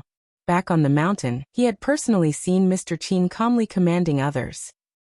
He had watched as the man faced the leader of the mine with a sword without changing his expression. Mr. Qin seemed to be very powerful, 100 times more powerful than anyone he had ever seen. Qin Shu wanted to follow him. He wanted to learn from him. Alright, Gu Yundong did not need him to answer. Just by looking at his eyes, she could tell what he was thinking. After all, this person really did not know how to hide himself. Alright, then you can follow Mr. Qin. From now on you should learn more and talk less, okay? Watch more, learn more, and speak less. These words would accompany Qin Shu's growth in the future, causing him to be pulled back a few times before making mistakes. Qin Shu nodded vigorously. This matter was settled just like that. If you find any errors, ads pop up, ads redirect, broken links, non-standard content, etc., please let us know. Report so we can fix it as soon as possible. Chapter 1208. Big Day. Qin Wenzheng told her not to worry. It was not to the extent that he could not even protect Qin Shu. He has made a contribution this time. It's not too much to ask the emperor for a reward. Although Qin Shu has little contact with outsiders, he's sincere. He's actually quite smart. If he's taught well, his future will definitely not be bad. Gu Yundong nodded. Wasn't she thinking the same? However, when he left home, he did not inform the chief of his village. Although I got someone to send a letter to Qinnan village later, it's best for Qin Shu to go back and say goodbye before he goes to the capital, lest they worry. Upon hearing this, Qin Shu immediately stopped drinking tea. He lowered his head slightly and blamed himself. It's all my fault. Qin Wenzheng agreed. After we finish your wedding banquet tomorrow, let him go back. After the matter was settled, Gu Yundong still had things to do. As she spoke, the people outside had already called her several times. Gu Yundong opened the door of the study and got someone to arrange for Qin Shu to stay in the Gu residence for the day. Qin Wenzheng left first. Qin Shu was very happy to be able to stay in Yongfu village for a night. Seeing that the Gu family was busy, he immediately helped. In just one afternoon, he had actually found out a lot of things. Gu Yundong finally understood why Qin Wenzheng had brought Qin Shu along. This person was simply good at gathering information. But Gu Yundong did not have the time to pay attention to Qin Shu. The night before the wedding, Aunt Ko had chased her to bed early to sleep. The next morning, far before dawn, Aunt Ko dug her out again. She sat on the stool in a daze and let someone put makeup on her. Gu Yundong was completely awakened by the makeup artist's action of twisting her face. The pain was not just a little, it was simply unbearable. However, Aunt Ko and eldest Aunt Gu were pressing on her shoulders, as if they were afraid that she would stand up and kick the makeup artist over. Just endure it. Every bride will have to go through this. Look, after your face is twisted, your appearance will immediately change. Your entire face will be smooth. Gu Yundong was about to cry. Is that so? She raised her hand to touch it, but Aunt Ko slapped her away. Gu Yundong was extremely aggrieved. Her face was full of collagen, and her skin was as smooth as a peeled egg. Why did she need to have her face twisted like this? It was strange. Back then, when little aunt got married, she was also watching from the side. But she didn't see auntie in pain. Why was it so painful when it came to her? Fortunately, there was Madame Yang who doted on her. As she blew on her, she whispered, "Dong Dong, I wanted to save you, but there were too many of them. I couldn't beat them. They didn't even allow me to call your father. They're too evil." As she spoke, she got angry and glared at eldest Aunt Gu a few times. Gu Yundong laughed because of her. Ignoring the pain, she held Madame Yang's hand and said, "It's fine. Mother will blow on it for me. It doesn't hurt." Madame Yang laughed.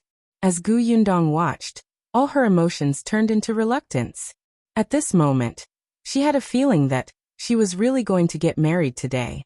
Looking at Madame Yang, who was still in a daze, Gu Yundong seemed to have returned to the time when she was escaping from the famine.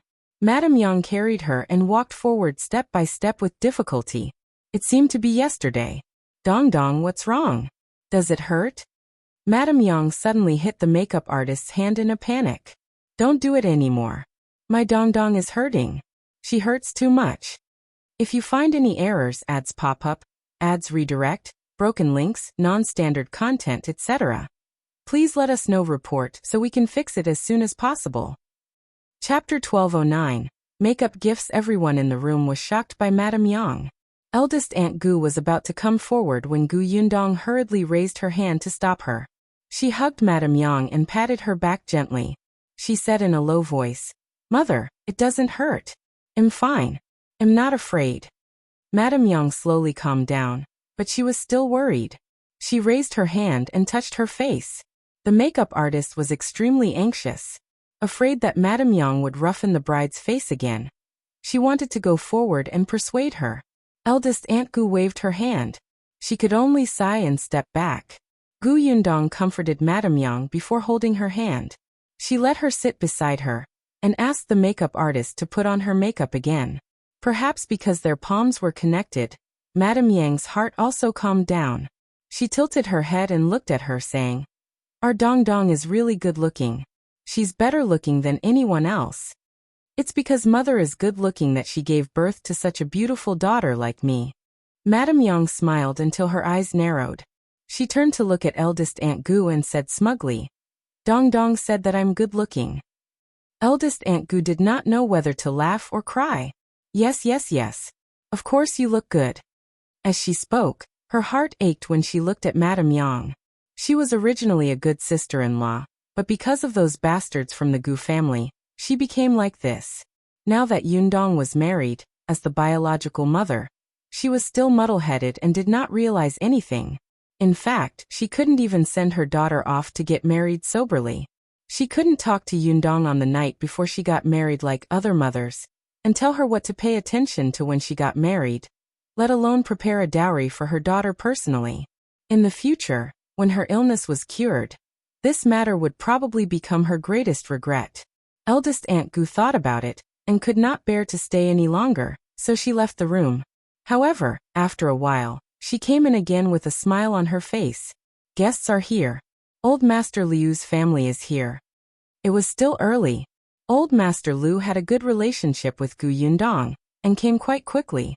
Gu Yundong looked up and saw Liu Yan enter happily. As soon as she entered, her eyes lit up. "Yundong is so beautiful today that I can't move my eyes." "Sister Liu, you're exaggerating." Gu Yundong let her sit.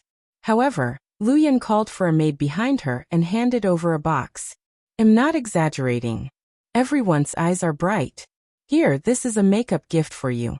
Keep it well." Gu Yundong was stunned. She opened the box and saw a whole set of makeups inside. Before she could say anything, the others in the room widened their eyes. At this moment, in addition to eldest Aunt Gu and the others, there were also a few wives from the village. There were Dong Xilan and Madame Zhou, who were familiar with Gu Yundong, and there were also people who had come purely to see the bride and had yet to leave. Gu Yundong's room was huge.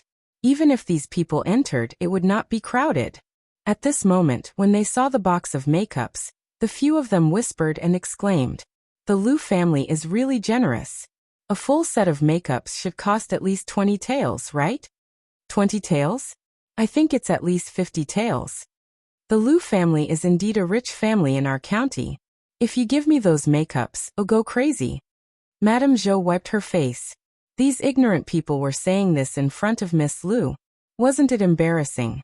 She frowned and pulled those women out. All right. You've seen the bride. There are so many people here. Don't stay here. Go outside and help.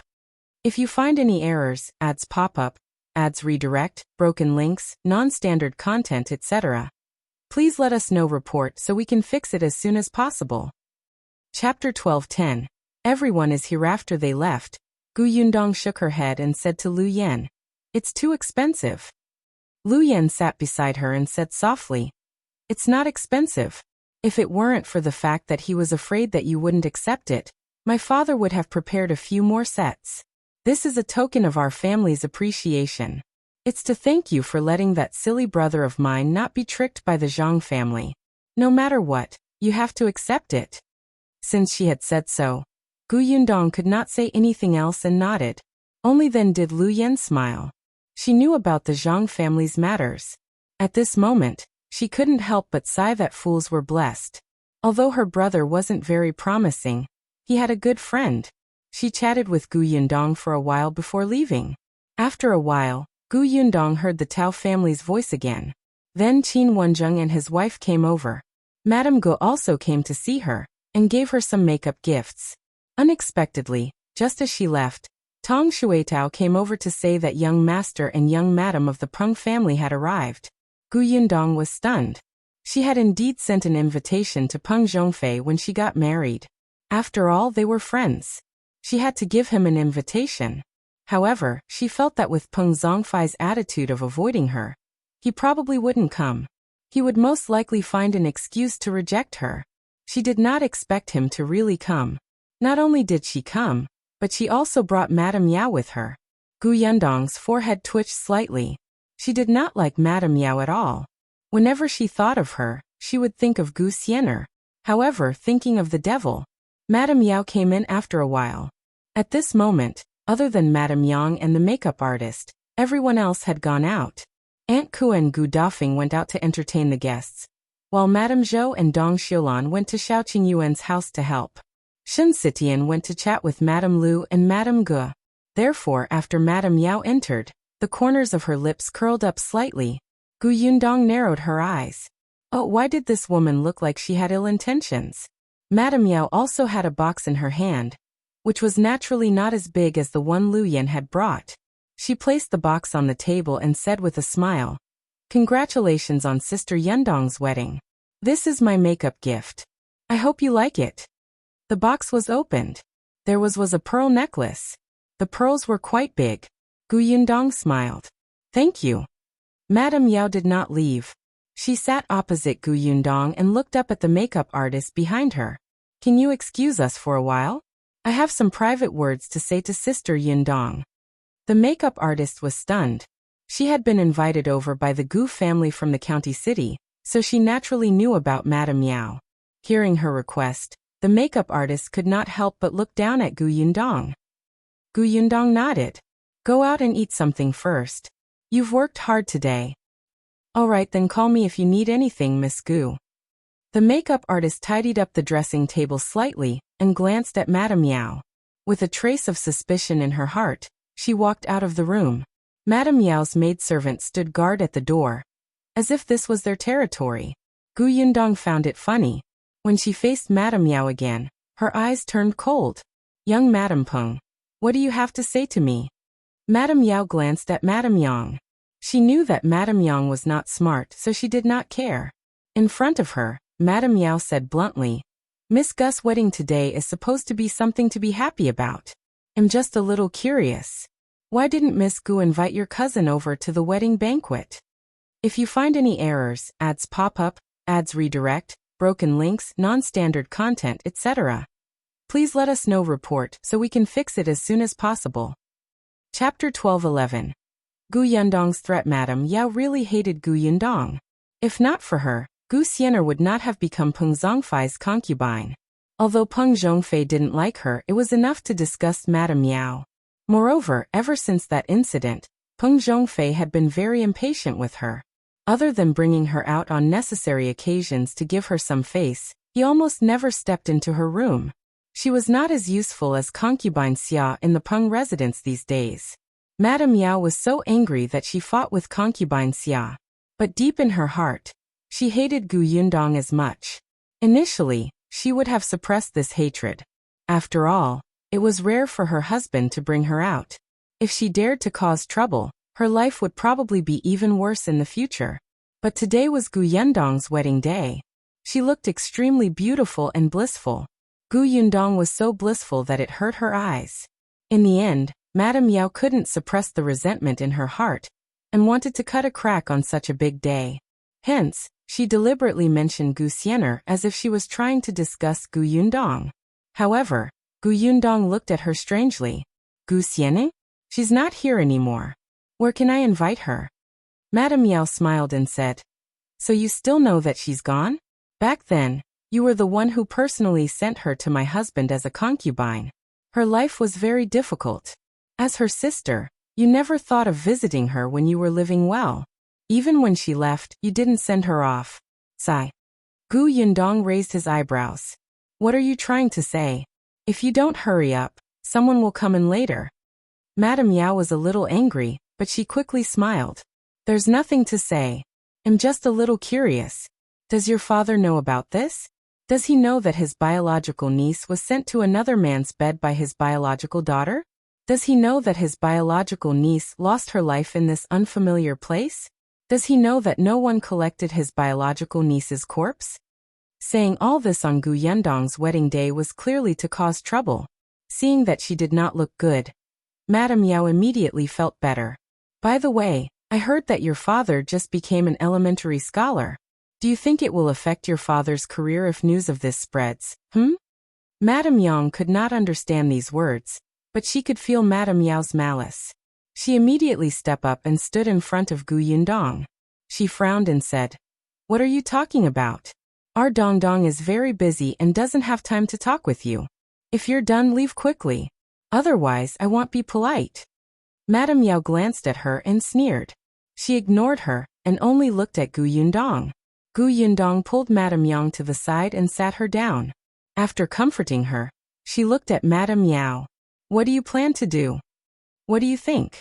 Gu Yundong smiled and said, Do you want my father to think that I'm a ruthless daughter who doesn't care about her cousin? Or do you want to ruin my father's reputation? Madame Yao, you can try, but I promise that if you do this today, you will definitely be kicked out of the Peng family tomorrow and be abandoned. You will live a miserable life for the rest of your life. Madame Yao suddenly tightened her grip, wishing she could pounce on her and bite her. You make it sound like the Peng family will listen to you. Don't you think too highly of yourself? Even if my husband is on good terms with you, the old master and old madam of the Peng family won't allow him to divorce his wife and become enemies with my family. If you find any errors, ads pop up, ads redirect, broken links, non-standard content, etc., please let us know. Report so we can fix it as soon as possible. Chapter 12:12. The groom is here. As soon as Madame Yao finished speaking, Tong Shuetao's voice came from outside the door. Miss, the prefecture magistrate's wife, the prefecture magistrate's son, and Miss Nia are all here. Madame Yao froze. What did she just hear? The wife of the prefecture magistrate? The son of the prefecture magistrate? She looked at Gu Yundong in shock. Gu Yundong smiled and said, Did you hear that? Do you still think that the Peng family will not divorce you? Or do you think that your maternal family will dare to bring you back after you are divorced? Madame Yao suddenly stood up and looked at Gu Yundong in disbelief. That's impossible. Do you know the prefecture magistrate's wife? Why? She was just a little girl who had escaped from the famine. Even if she had some means and could earn some money, how could she know these influential people? Moreover, the prefecture magistrate's wife came to attend her wedding in person? Gu Yundong smiled. You have been in the residence for too long. She had been busy fighting with concubine Xia all day long, and did not even know that the world outside had changed. How sad. Madame Yao did not believe it. She wanted to take a look personally. However, before she could turn around, Tong Shuitao had already led Madame Dai and Nie Shuang in. When Madame Yao's maidservant saw them, she did not dare to stop them and shrank to the side. As soon as Madame Dai entered, she held Gu Yundong's hand affectionately and said, I'm late. It's all Wenhuo's fault. He stayed in the county yesterday. When he woke up in the morning, he insisted on going to the wonton shop in the east of the city to eat wontons. He said that he had eaten once last time, and even wanted to drag us along. Gu Yundong smiled and said, It's not too late. It's not the auspicious time yet. I already told you to stay in my house yesterday, but you had to stay in the county city. How inconvenient. Don't. It's too troublesome for a bunch of people like us to stay in your house. It's fine to stay in an inn. Last time, I went to your house and walked around Yongfu village. I hadn't seen much of the county city yet, so I could take this time to stroll around. There were more than 3 people when Madame Dai and the others went out. There were also more than 10 maidservants, old women, guards, and coachmen. Nie Shuang nodded. That's right. The county city is quite fun. Madame Dai hurriedly brought her gifts over. She had given the bride a pair of jade bracelets. One look and everybody could tell that they were of very good quality. They must be very expensive. Nie Shuang had given the bride a hairpin. According to her, she had bought it when she went back to the capital last time. She had liked it at first glance and felt that it was especially compatible with Gu Yundong. She had brought it back and was waiting to use it today. She also brought a pair of earrings that Miss Bao had given her. Miss Bao had something to do at home, so she did not attend her marriage. The room was filled with laughter. It was obvious that they were very close. Madame Yao, who had already retreated to a corner, felt her entire body turn cold. She had seen Madame Dai before. It was definitely Madame Dai. There was also Miss Nie. In the prefecture capital's Nie residence, she was someone the Prung family did not dare to reach. They actually had such a good relationship with Gu Yundong? How was that possible?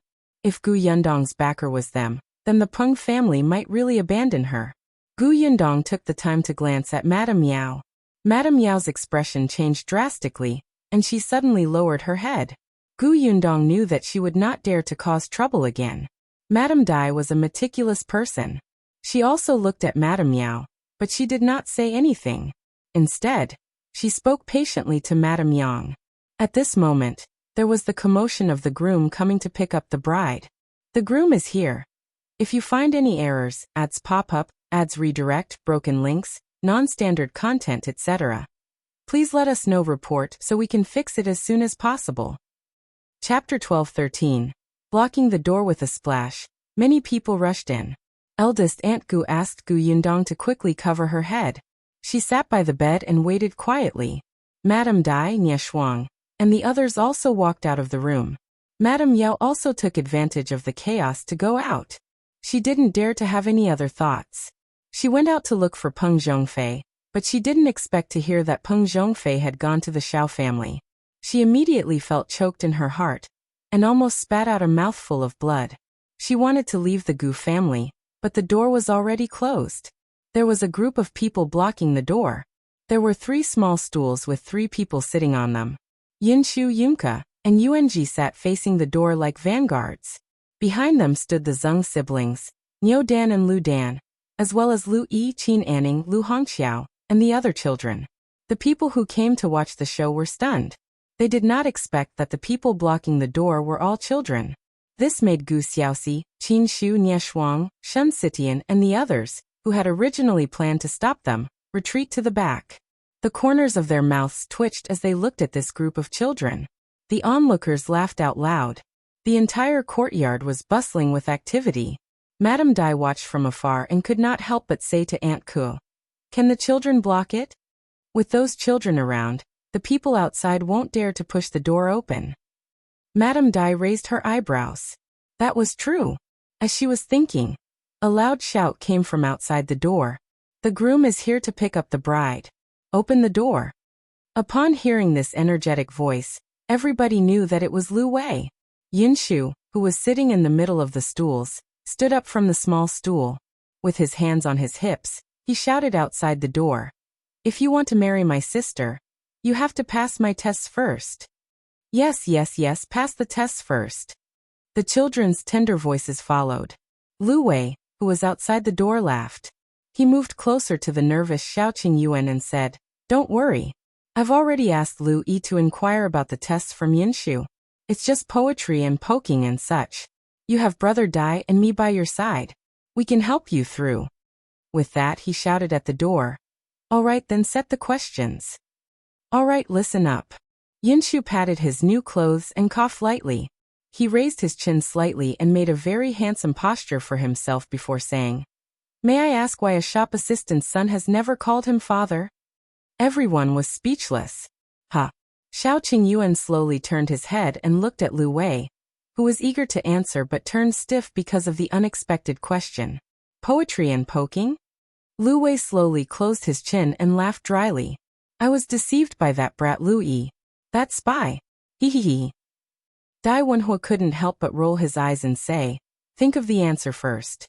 Lu Wei nodded. "Yes, yes, yes. Think about the answer first." Then he shouted at Xiao Wen, Xiao Wu, Xiao Shuang, Xiao Quan, the two Tao brothers, Peng Zhongfei, and a large group of villagers who had come to watch the show. Everyone helped think about it. Not only them, but even the people behind the door were lowering their heads to think of the answer. What was going on? Why didn't his son call him father? "I got it." Lu Wei shouted from outside the door.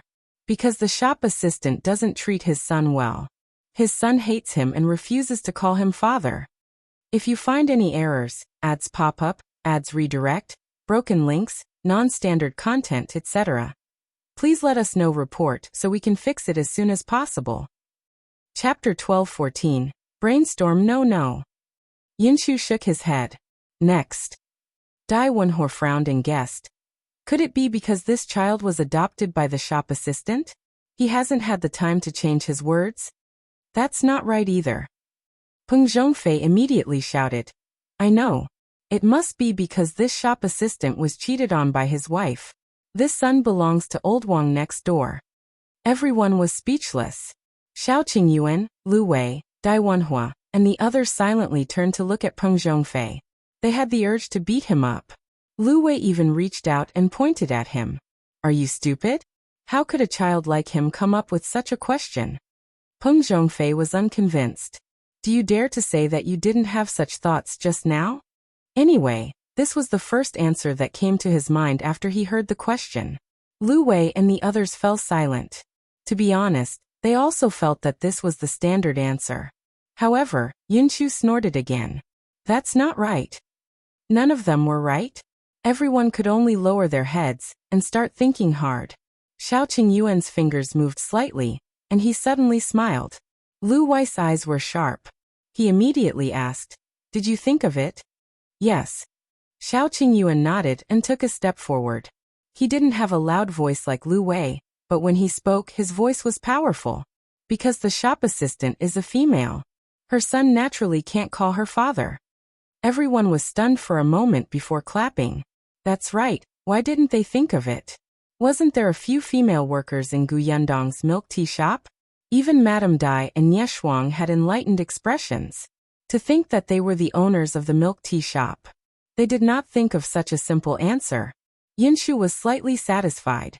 "Yes, you got the first question right." The people outside the gate instantly became excited.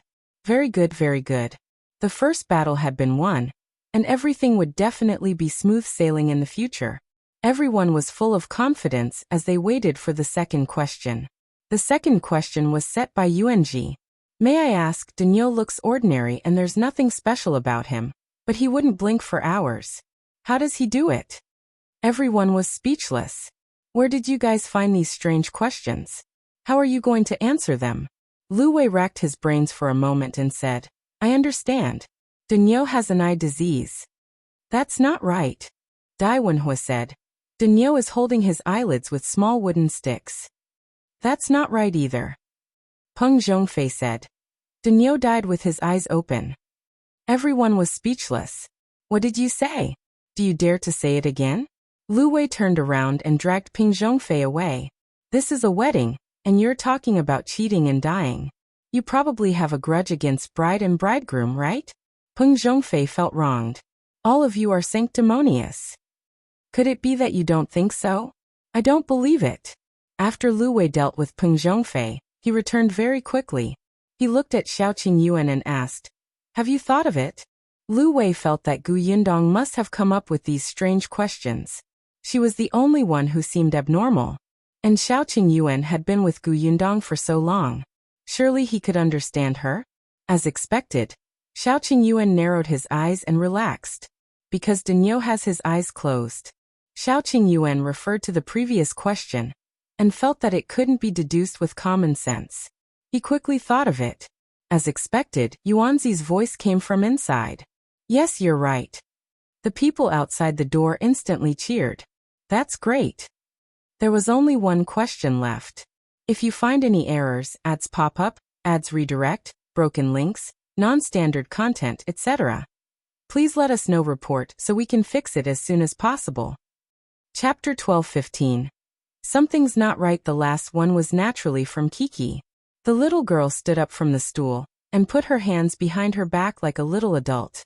She said in a childish voice, "May I ask why wooden fish can't be eaten?" Huh. What kind of question was that? Dai Wenho frowned. Isn't wooden fish inedible to begin with? Lu Wei waved his hand.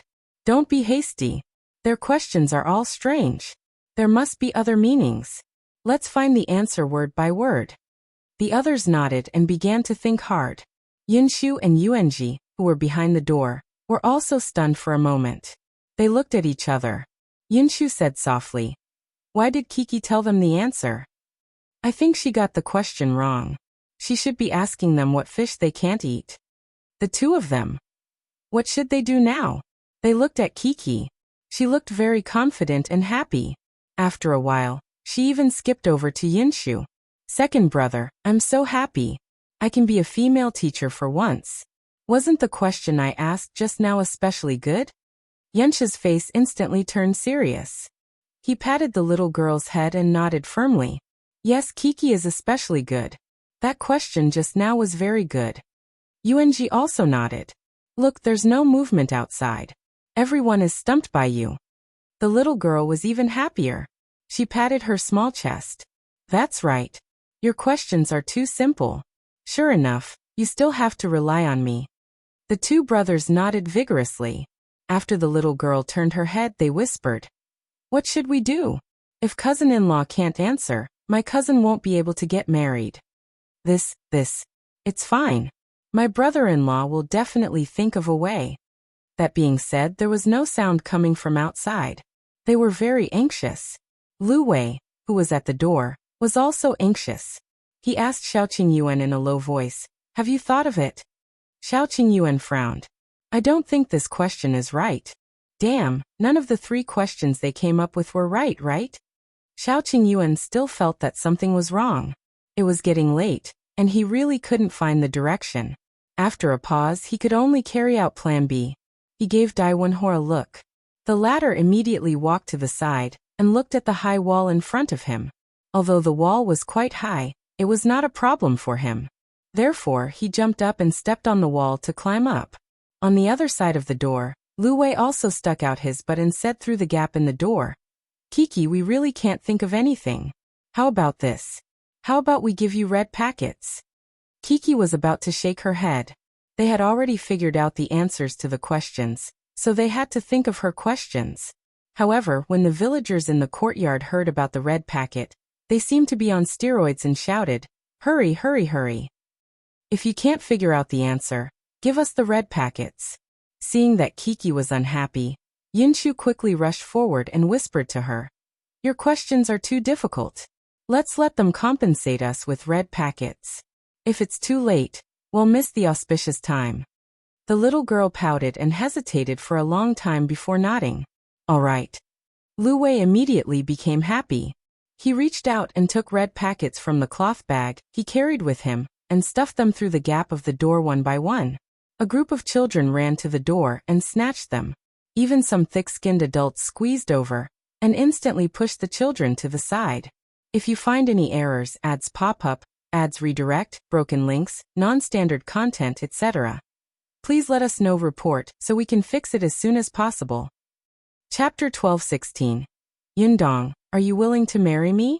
When Xiaoqing Yuan heard the commotion, he frowned and looked up at the wall. Dai Wenhua also had a cloth bag hanging from his waist.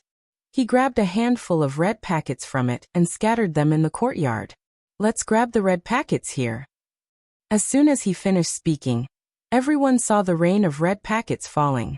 Compared to snatching red packets from under the door, of course, there were more scattered in the courtyard. The crowd dispersed. The adults had gone to the courtyard. Even the children had gone. Lu Wei chuckled and said to Kiki and the others at the door, "Don't worry, I'm giving you big red packets. Those are not even as big as yours.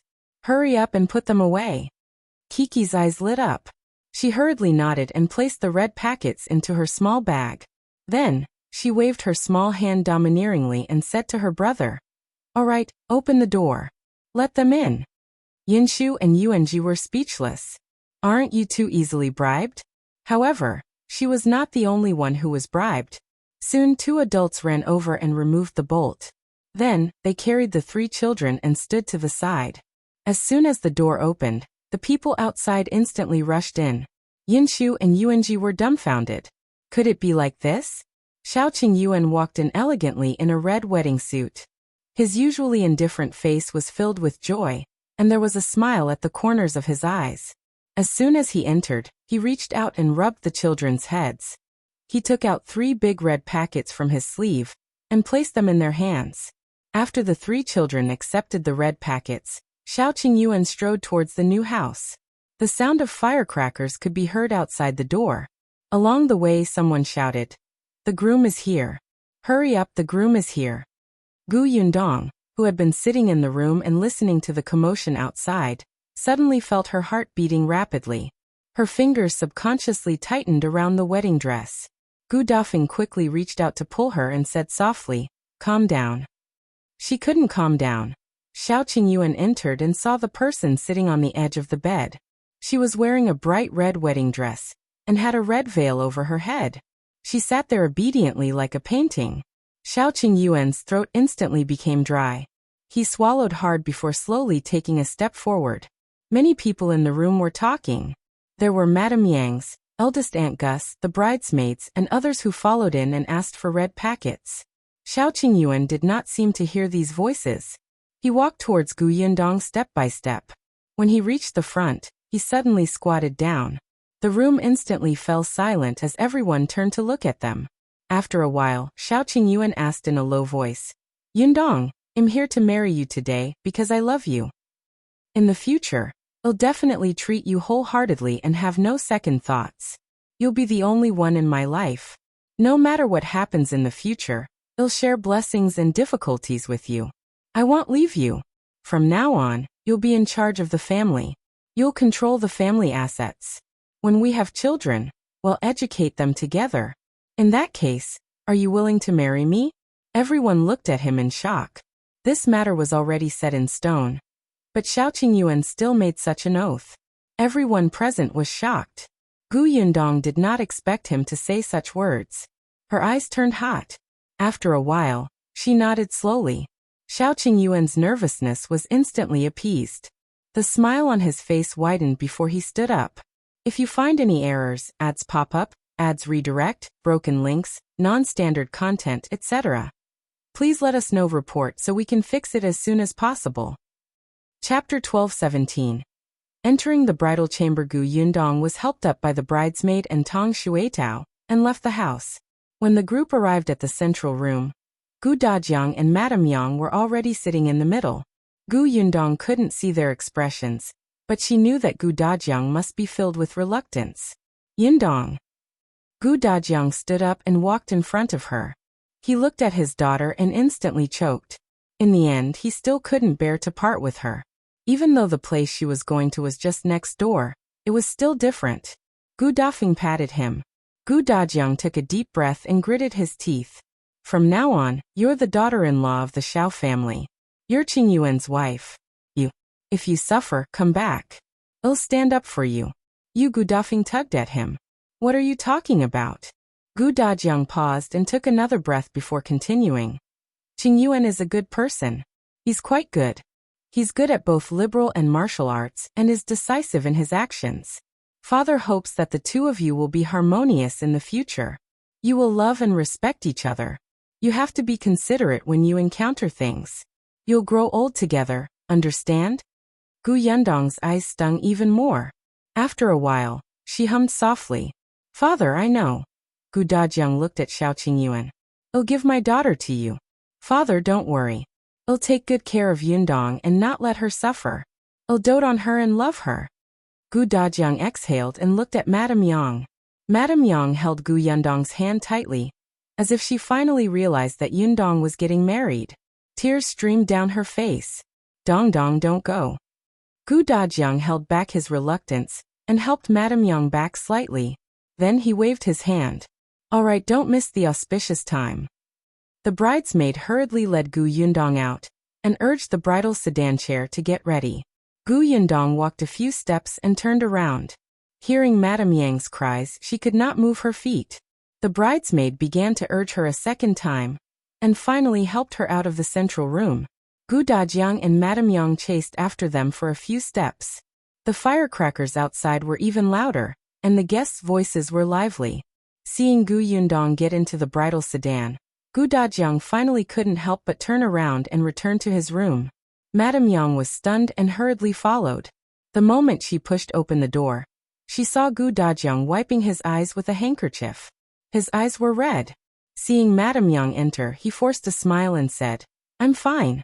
The wind was a little strong just now and there was sand in my eyes. Madame Yang didn't know if she believed him or not. She took the handkerchief from his hand and wiped it for him. Gu Yundong sat in the sedan chair with her head slightly lowered, but her mind kept replaying her parents' sobbing voices. Like Gu Xiaoxi's wedding, the sedan chair walked around the village and finally stopped in front of the Xiao family's house. The bridesmaid helped the bride out of the sedan chair, stepped over the brazier, and walked on the red felt. Finally, she stood on the right side of the wedding hall. Xiao Yuan stood on the left, holding the red silk in his hand. He and Gu Yundong held it on both sides. When no one was paying attention, Xiao Yuan gently squeezed Gu Yundong's hand. Gu Yundong wanted to glare at him, but there was a red veil in front of her face. Suddenly, she heard the host's voice. One bow to heaven and earth. The bridesmaid supported her and guided her to turn around.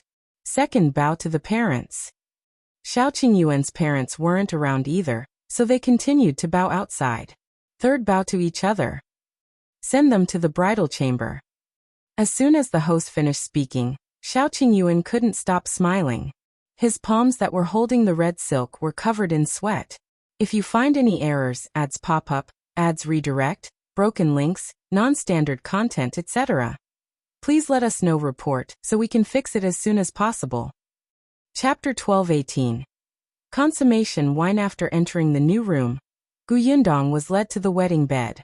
She heard the shouts of the crowd. The veil is to be removed. The groom quickly removed the veil. A scale was immediately stuffed into Xiao Yuan's hand. He grabbed the scale and was extremely nervous. The bridesmaid's congratulations and urging sounded in his ears. Someone pushed him. Xiao Yuan suddenly took a step forward and stood in front of Gu Yundong. He slowly took a deep breath and placed the scale under her veil. After a while, he gently pulled it away.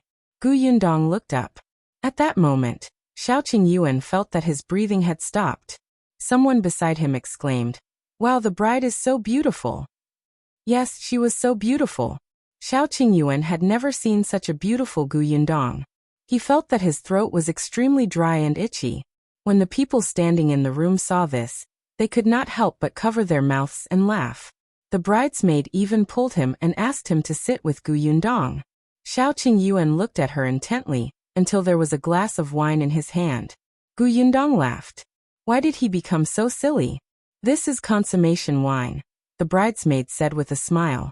Drink this consummation wine and wish the bride and groom a long and happy marriage. Xiao Yuan suddenly came back to his senses and looked at the wine in his glass. The corners of his lips curled up. Gu Yundong's arm circled around his. The two of them looked up and finished the wine in their glasses. All right. May the bride and groom live happily ever after. unity of heart, and a life of harmony. The blessings came one after another. There were so many people in the room that it was impossible to tell who had said it. Dai Wenhuo was smart. The cloth bag hanging on his waist was still there. He would give a red packet to anyone who said anything. For a moment, the atmosphere in the room became even more enthusiastic. Xiaoqing Yuan secretly heaved a sigh of relief. Just as he was about to say a few words to Gu Yundong, he did not expect Lu Wei to suddenly pull him up. All right. They've already drunk the cross-cupped wine. Let's go outside and drink. Xiaoqing Yuan only had time to glance at Gu Yundong before he was pulled out by Lu Wei. As the two houses were close and the people invited knew each other, the courtyard was filled with tables, be it the Gu family or the Xiao family. Almost all the villagers of Yongfu village were here. Everyone was already eating at the table. Xiaoqing Yuan was brought to the main table by Lu Wei, who forced him to eat 2 mouthfuls of food before toasting him. He had already planned this. When Gu Xiaoxi got married, because Chang Yaya was pregnant, it was not good to get him too drunk. However, it was different now. Gu Yundong was healthy and had high martial arts skills. It did not matter even if Xiaoqing Yuan was drunk. Gu Yundong would definitely be able to handle it. Lu Wei expressed that he was fearless. He waved at Xiaowen. Bring me a jar of wine. All right. Xiaowen turned around excitedly. After a while, he and Xiaowu each brought back a jar of wine. Lu Wei chuckled at Xiaoqing Yuan. Come, fill your young master's cup. Xiaowen took a bowl and filled it up. Lu Wei stood in front of Xiaoqing Yuan, who looked at him coldly. Lu Wei was not afraid. Today is your big day. It's fine if you didn't give me face in the past, but if you don't drink today, it's equivalent to not giving your wife face. Isn't that right, everyone? With someone taking the lead, the others cheered on the spot. That's right. If you find any errors, ads pop up, ads redirect, broken links, non-standard content, etc., please let us know report so we can fix it as soon as possible. Chapter 12:19. He didn't dare to try. Xiaoqing Yuan glanced at the bowl of wine and looked at Lu Wei meaningfully. You won't regret it? I won't regret it. Lu Wei shook his head. Although he was anxious, it didn't matter. It was worth it even if Xiaoqing Yuan got even with him later. Xiaoqing Yuan nodded, took the bowl of wine and drank it. Good. The crowd cheered. Lu Wei laughed out loud and got Xiaowen to fill it up again. Dai Wenhua, who was at the side, looked at the bowl of wine thoughtfully. He paused and suddenly sniffed the jar of wine when Xiaowen was not paying attention.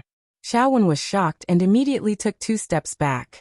Then he looked at Dai Wenhua with a dry smile and pretended that nothing had happened. Dai Wenhua smiled. Yes, it smelled like alcohol, but it was very faint. There were other smells mixed in. He thought of Xiaoqing Yuan's identity as a medical expert and immediately understood. After he drank the second bowl of wine, Dai Wenhua leaned toward Xiaoqing Yuan under Xiaowen's apprehensive gaze and whispered, You can't do that. This isn't wine, right? Xiaoqing Yuan glanced at him from the corner of his eye. He didn't feel guilty or flustered at all after being exposed. He also said softly, I rarely drink. My alcohol tolerance is too low, and I get drunk easily. If I get drunk, wouldn't it be bad if I spout nonsense and say something I shouldn't say? Dai Wenhua was speechless. This was a threat. That's right. Xiaoqing Yuan knew many secrets, such as the Tao family's matter, the Zhang family's matter, and his and Qin Wenzheng's motive for entering the deep mountains. If these were to be spread, the consequences would be unimaginable. All their efforts would be in vain. Dai Wenhua couldn't help but grind his teeth. He didn't believe that Xiaoqing Yuan's alcohol tolerance was bad, but he didn't dare to take chances. After taking a deep breath, Dai Wenhua smiled again. That's good. You have the foresight. Thank you for the compliment. Xiaoqing Yuan nodded and drank the third bowl of wine. Dai Wenhua found it strange that this thing could make people blush after drinking it. It was amazing. Lu Wei didn't notice anything wrong at all. Xiaowu was pouring wine for the other guests, so his jar of wine was naturally real. There were a lot of people and it was noisy. In the bridal chamber, Gu Yundong could hear Lu Wei's loud voice. She was holding a bowl of boiled eggs with brown sugar. Dong Xiulan had brought it to her just now. There were only her, Dong Xiulan, and Tong Shuetao in the room. Gu Yundong ate very slowly. There were too many things on her head, and they were very heavy. She wanted to take them down, but Dong Xiulan stopped her. Take your time. Eat some rice to fill your stomach after you're done. I don't know when the commotion outside will end. Thank you, Auntie. What are you thanking me for? Dong Xiulan looked at her lovingly. It's my greatest wish to see you and Qing Yuan get married and grow old hand in hand. As she spoke, she was a little sad. In the past, I was always worried that Qing Yuan would be alone for the rest of his life. He would grow old alone and not even have a companion. Until he met you. You didn't care about his bad reputation or his unlikable personality. You accompanied him to open a shop and build a house. I was so happy to see the two of you getting together. She patted Gu Yundong's hand. Don't worry. I know Qing Yuan. He's a good child. You stayed by his side when he had nothing. No matter how promising he is in the future, he will dote on you and love you. He won't let you down. If you find any errors, ads pop up, ads redirect, broken links, non-standard content, etc., please let us know report so we can fix it as soon as possible. Chapter 12:20. Feed me. Gu Yundong finished the last of her sugar water and smiled. I know, Auntie. It's precisely because he's very, very good that I agreed to marry him. Yes, Xiaoqing Yuan was very, very good. He had given her everything. He could put his life in her hands. It was actually not easy to meet such a person in this life. After the brown sugar egg was finished and the meal was over, Dong Xiulan tidied everything up and asked Tong Shuitao to help Gu Yundong sit on the bed again. She carried the bowl and chopsticks out. As soon as she went out, she saw that there was still a commotion over there. After Xiaoqing Yuan walked around toasting, he looked a little delirious. Lu Wei went to help him up, and Xiaoqing Yuan almost pressed him to the ground. The group of people hurriedly helped him up. Seeing this, Dong Xiulan hurriedly squeezed over. All right. Don't you see how drunk he is? Enough. Today is a big day. Are you really not going to let him consummate his wedding? That was what Lu Wei thought. Just as he was about to retort, he suddenly heard Xiao Quan say softly from behind. Young Master Lu, the medical book says that if people drink too much, they will be poisoned. Lu Wei was shocked. Are you serious? Yes. Xiao Quan nodded seriously and sincerely. If our young master is poisoned, then... Gu Yundong's furious face flashed across Lu Wei's mind. He shuddered violently and hurriedly said, Yes. After all, it's your wedding night. We're good brothers. We can't let him have a bad time, right? After that, Lu Wei and Dai Wenhua helped Xiaoqing Yuan back to his chamber. Gu Yundong looked at the drunk Xiaoqing Yuan in surprise. Before she looked at him, Lu Wei quickly said, He drank a little too much. Take care of him. Well, leave first. We won't disturb you. With that, he quickly left with Dai Wenhua. Dai Wenhua looked at him in amusement. Why do I feel that you're more afraid of Gu Yundong? Lu Wei looked like he was ignorant. If I offended Xiaoqing Yuan, at most he would beat me up. If I offend Gu Yundong, she will plot against me. Dai Wenhua was enlightened. So you dare to force Xiaoqing Yuan to drink, but you don't dare to disturb Gu Yundong's bridal chamber? It was good that everyone knew this in their hearts. There was no need to say it out loud, right? Lu Wei looked back and ran away quickly. In the chamber, Gu Yundong had just supported Xiaoqing Yuan when she saw him slowly sit up straight and hold her hand. Gu Yundong was stunned. She pursed her lips and smiled.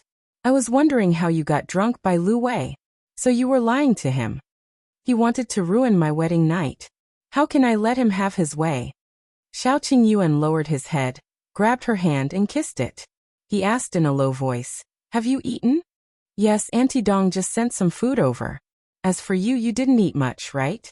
I had no choice but to drink, Xiaoqing Yuan said as he took off the hair accessory on her head and placed it on the table. Gu Yundong finally felt much more relaxed. She rubbed her neck slightly and handed the pastries on the table to Xiaoqing Yuan. Eat some first. Feed me. Gu Yundong blushed.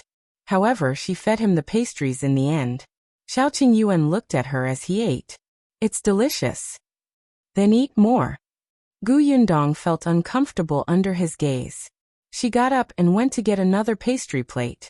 If you find any errors, ads pop up, ads redirect, broken links, non-standard content, etc., Please let us know report so we can fix it as soon as possible. Chapter 12:21. Wedding night. Unexpectedly, just as he stood up, his hand was grabbed and his body was gently pulled back. Yundong was caught off guard and took 2 steps back before sitting on Xiaoqing Yuan. A pair of hands appeared at her waist. Before Yundong could react, she was pressed onto the bed. She could hear his hot and rapid breathing. But I want to eat you. Yundong turned her head slightly, and a shadow fell on top of her. She felt a warm touch on her lips. Yundong did not know when Xiaoqing Yuan stopped. In a daze, she seemed to hear him call for water. Then, she fell asleep again. She seemed to have woken up several times. Every time, she was in his arms and he hugged her tightly. At dawn, Xiaoqing Yuan opened his eyes. Even though he did not sleep much that night, when he woke up, he was still in high spirits and extremely satisfied. Looking at his wife sleeping soundly in his arms, Xiaoqing Yuan couldn't suppress the smile on his face. He couldn't help but hug her tighter until she moaned softly before he let go. He hugged her for a while more before planting a kiss on her forehead. Then he slowly let go of her and got out of bed silently. The sky was already bright outside. The entire courtyard of the Xiao family was quiet. Last night, before everyone left, they must have cleaned up. The tables were very neatly placed. Xiaoqing Yuan put on a shirt and went straight to the kitchen. There was no one in the Xiao family today. Whether it was Xiao Wen and the others or Auntie Lu, they all went to the Gu family to rest. There were only him and Yundong in the entire Xiao house. This was what Xiaoqing Yuan had specially instructed. It was the first day of their marriage, and he did not want anyone to disturb them. There were still leftovers from yesterday in the kitchen. Xiaoqing Yuan's culinary skills were not good, but he had also learned from Auntie Lu recently. One could get too occupied when cooking and burn half the kitchen down. But what about using a casserole? As a medicinal herb merchant and a doctor, Xiaoqing Yuan knew how to brew medicine. Therefore, he directly placed the casserole over the charcoal fire, and it was immediately convenient. On the first day of their marriage, he wanted to cook a pot of porridge for his wife. In the past, she had always made delicious food for him. Now he wanted her to enjoy it. Xiaoqing Yuan lit the fire, washed the rice, and added water. When the clay pot began to bubble, his tense body finally relaxed. The porridge was mixed with mushrooms, lean meat, yams, and other things. Xiaoqing Yuan felt that it was quite fragrant and took a bite. Only then did he bring a big porcelain bowl over and pour the porridge in. Then, she placed it on the tray and carefully carried it into the room. Yundong was still sleeping.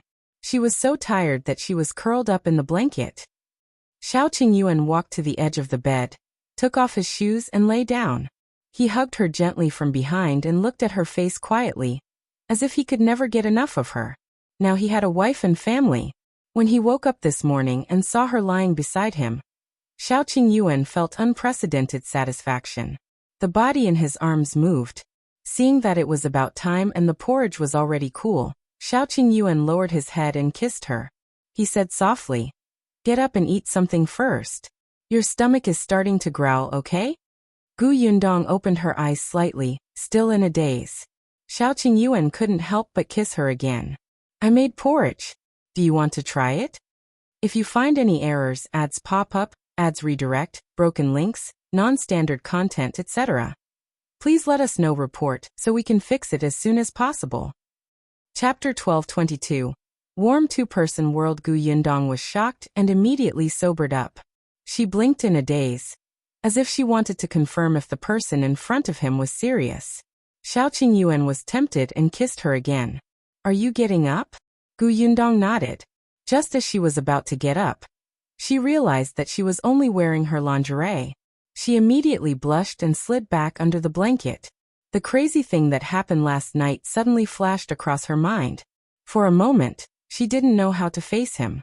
The soreness in her body belatedly surged, making her glare at Xiaoqing Yuan unhappily. She had clearly said stop, but he still refused. He was simply a beast. However, Xiaoqing Yuan felt as if she was winking at him. He was already a ball of fire when he woke up in the morning, so how could he restrain himself now? He immediately lowered the curtain and pounced on her. Yundong was speechless. When the two of them got up again, the pot of porridge was completely cold.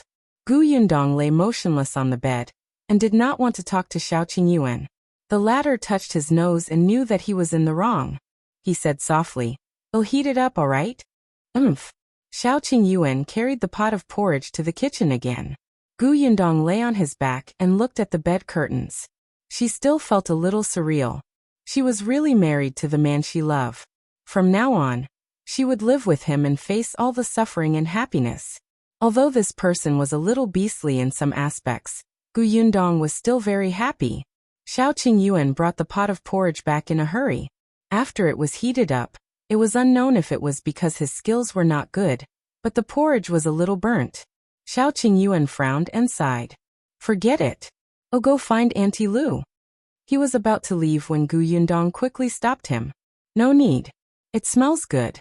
Give me a bowl." Xiaoqing Yuan looked conflicted. It smelled burnt. How was it good? However, he still obediently scooped a bowlful and placed it in front of her. Gu Yundong sat in front of the table. Her hands were still weak. Xiaoqing Yuan immediately blew on the porridge and fed her. "How is it?" It tastes all right." Gu Yundong took a sip. It was actually quite delicious. Although it smelled burnt, as long as the bottom layer was not eaten, the other parts were quite fragrant. Xiaoqing Yuan heaved a sigh of relief. He sat closer to her and fed her bit by bit with a spoon. There were only the two of them in the entire Xiao family. Everything was very quiet and carefree. After lunch, it was already past noon. The two of them leaned against each other under the grape trellis and read for a while.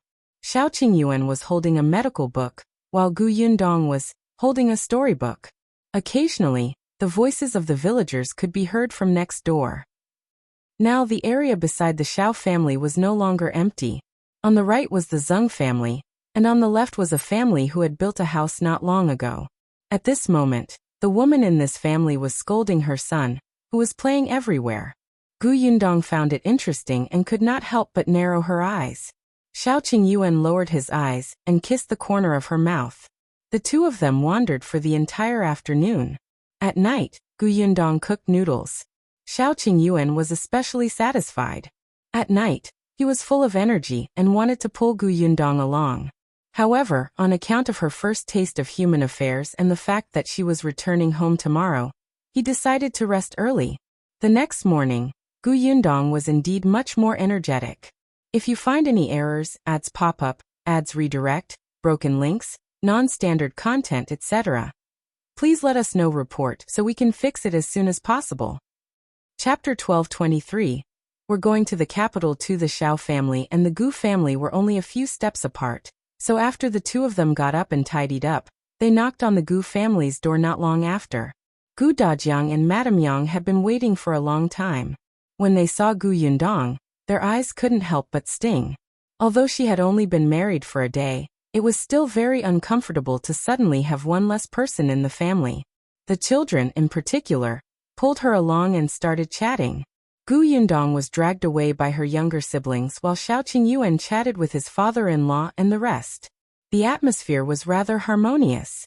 Madame Dai, Nie Shuang, and the others had left Fengkai County a day earlier.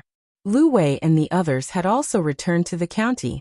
The rest were all family. During lunch, Qin Shu came over. He had gone to the county city to buy things yesterday. Previously, he had been a spy for Qin Wenzheng and had received some rewards. He had money in his hands. He had to make a trip back to Qinnan village after buying the gifts. He would leave today. When passing by Yongfu village, he came to Gu Yundong and Xiaoqing Yuan to bid farewell. Qin Shu was very reluctant. "I'm going to the capital after I'm done with the village chief and the others. From now on, I'll work for Mr. Qin. I don't know when I'll see you guys again." Gu Yundong smiled. "We should be able to meet soon." Huh. Qin Shu did not understand. Gu Yundong said, "We'll be going to the capital in a few days." Really? Qin Shu was elated. Gu Yundong nodded, but the others looked reluctant. They had already told everyone about their decision to go to the capital. Everyone knew that he was going to the capital to find Xiaoqing Yuan's biological parents. This was something that had to be done, so no one stopped them. However, everybody did not know when they would return. Qin Shu received the news he wanted and left happily. There was a carriage waiting at the entrance of the village. The coachman was Qin Wenzheng's man who specially sent him back. After Gu Yundong sent him off, she returned to prepare for her trip to the capital. The main reason was that there were many things to do at home, especially in the industry. For this reason, Gu Yundong specially called the few people in charge for a meeting. The location was Xiaoxi Yuan's house. The workshop was now on the right track, and Gu Yundong had given Tong in full authority. In addition to him, there were 4 other junior managers. One of them was Zhang. From white sugar to canned fruits to sweets, they each had their own areas of responsibility. Everything was in order. Then there was the orchard. Zhou and his son, Gaoxing, were in charge of the orchard. Gaoxing's original name was Zhao Xingyong, and the father and son were now taking care of the orchard. Now that the orchard was huge, Zhou had already given Zhao Xingyong a portion of his power. His son slowly learned how to manage it. Immediately after that was the county shop, which was managed by Chen Jinkai. Finally, there were the people in charge of acquisition and delivery, Big Qian, Chen Jinbao, and Tong Ping. The 11 of them sat in the study, feeling a little excited and nervous. They had never experienced such a scene before. Everyone was gathered together. For a meeting? Gu Yundong sat in front of the desk and told them about her trip to the capital. Everyone below was stunned. Boss is going to the capital? How long will you be gone for? Gu Yundong naturally would not say that she was going to look for Xiaoqing Yuan's parents. I'm not sure how long I'll be gone. Previously, the eldest daughter of the Nie family bought a shop in the capital and planned to bring the milk tea to the capital. I want to take a look and open the shop. Besides, I also want to see the environment in the capital. Perhaps I can open a Gus in the capital. If you find any errors, ads pop up, ads redirect, broken links, non-standard content, etc., please let us know report so we can fix it as soon as possible. Chapter 1224. Meeting opening Gus in the capital? Everyone was overjoyed. Excitement flashed across their faces. Our Gus is arriving in the capital so quickly? That's great. It's the capital. By then, Gus' reputation will become more and more famous. Boss, what can we do for you? That's right, that's right. Boss, are we going to the capital too? Gu Yundong waved her hand to calm them down. We're still preparing for the opening of the shop in the capital. How can it be so easy to open a shop? However, the matters in the county can't be relaxed just because I'm not around. That's why I summoned you here today to discuss your mission after I go to the capital. Everyone fell silent and immediately sat up straight. Gu Yundong looked at Tong and I'll leave the workshop to you. If there's anything you can't resolve, you can look for the village chief. In Yongfu village, Uncle Chen's words carry a lot of weight. If you really can't resolve the problem, get someone to send a letter to my father. He will have a way.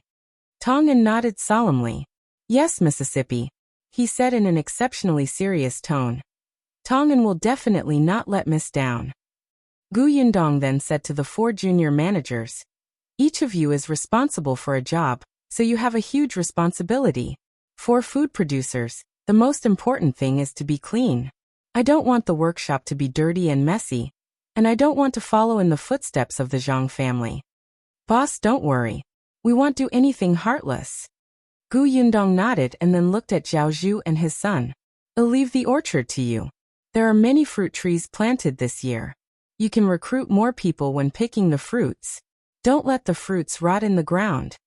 All right, boss. Gu Yundong did not know much about the orchard, so she wouldn't point fingers. She trusted Zhou. Next was the matter in the county city's Gus shop. She looked at Chen Jinkai. The business of the shop is getting better and better now, but there are no lack of blind people looking for trouble. If it can be resolved, it can be resolved. If it can't be resolved, you can ask Uncle Lu for help. Yes, boss. Finally, it was time for purchase and delivery. Gu Yundong looked at Big Qian. You're already familiar with those fruit farmers, and you're also flexible. I'm not worried about this. I'm just worried that some people will raise the price on the spot when they see that business is good. Although you've already signed the contract, you can't guarantee that you'll be 100% assured. You should have a bottom line in your heart. If they cross the line, you'd rather not buy those fruits. Big Qian agreed. Don't worry, boss. We have our own orchard now. Those people will suffer if they destroy the contract. Oh, pay attention. That's good. Finally, it's time for delivery. Gu Yundong said to Chen Jinbao and Tong Ping. The products produced by our Gu family have always been scarce and eye-catching. You're quite familiar with the route. But just because it has been peaceful doesn't mean that it'll be fine later. Be careful on the way. The two of them immediately nodded. In fact, they had heard some rumors before that someone was recruiting people to intercept the goods on the way. However, they had also hired people from the escort agency to follow them. There wouldn't be any major problems for the time being. I'm almost done. You're all working for the Gu family. Even though everyone is in charge of different areas, no matter what, a problem on one side will affect other aspects. I hope you can help each other and work together to solve the problem. Yes, boss. Gu Yundong heaved a sigh of relief and left after giving some more instructions. If you find any errors, ads pop up, ads redirect, broken links, non-standard content, etc., please let us know report so we can fix it as soon as possible. Chapter 1225. Her mother is too cute. On the other side, Xiaoqi Yuan had already finished talking to the shopkeeper of the medicinal shop. He had also hired some people to be in charge of communicating with the farmers to buy medicine, plant medicine, concoct medicinal herbs, and run the pharmacy. Before he went to the capital, he had to make arrangements clearly. After settling the business matters, Gu Yundong and Xiaoqi Yuan went to the county city. Qin Wenzheng had already left and returned to the capital. There was still a teacher in the school who continued to educate Yunshu and the others. Gu Yundong and Lu Wei went to the Lu residence. When Lu Wei saw them, he rushed forward excitedly and said, "Let me tell you something." Seeing how mysterious he was, Gu Yundong could not help but roll her eyes. "Tell me." Peng Zongfei's wife has been sent to a temple outside the city to cultivate for half a year. Gu Yundong was surprised. "You mean Madame Miao? Why?" Lu Wei had a look of, "You're pretending to be innocent" on his face. "Isn't it all because of you?" Gu Yundong frowned. "Because of her? The last time she interacted with Madame Miao was on the day of her wedding." As expected, Lu Wei couldn't wait to speak. "On the day of your wedding, did that Madame Miao go to look for you? She even threatened you?" Xiaoqi Yuan raised his eyebrows. "Madame Miao went to threaten you? Why didn't he know about this?" Gu Yundong waved her hand. "It's all right. She's just talking. She doesn't dare to respond to my words." As she spoke, she asked Lu Wei, "Who said that she threatened me?" "Oh, your mother." Gu Yundong, "That's right. Other than her and Madame Miao, Madame Yang was also in the room." Although her mother was ignorant, she could see clearly and knew that Madame Miao's gaze and tone were not good back then. She might not understand the meaning of Madame Miao's words, but she could remember her words and tell others in detail. At that time, Madame Miao did not take Madame Yang seriously at all.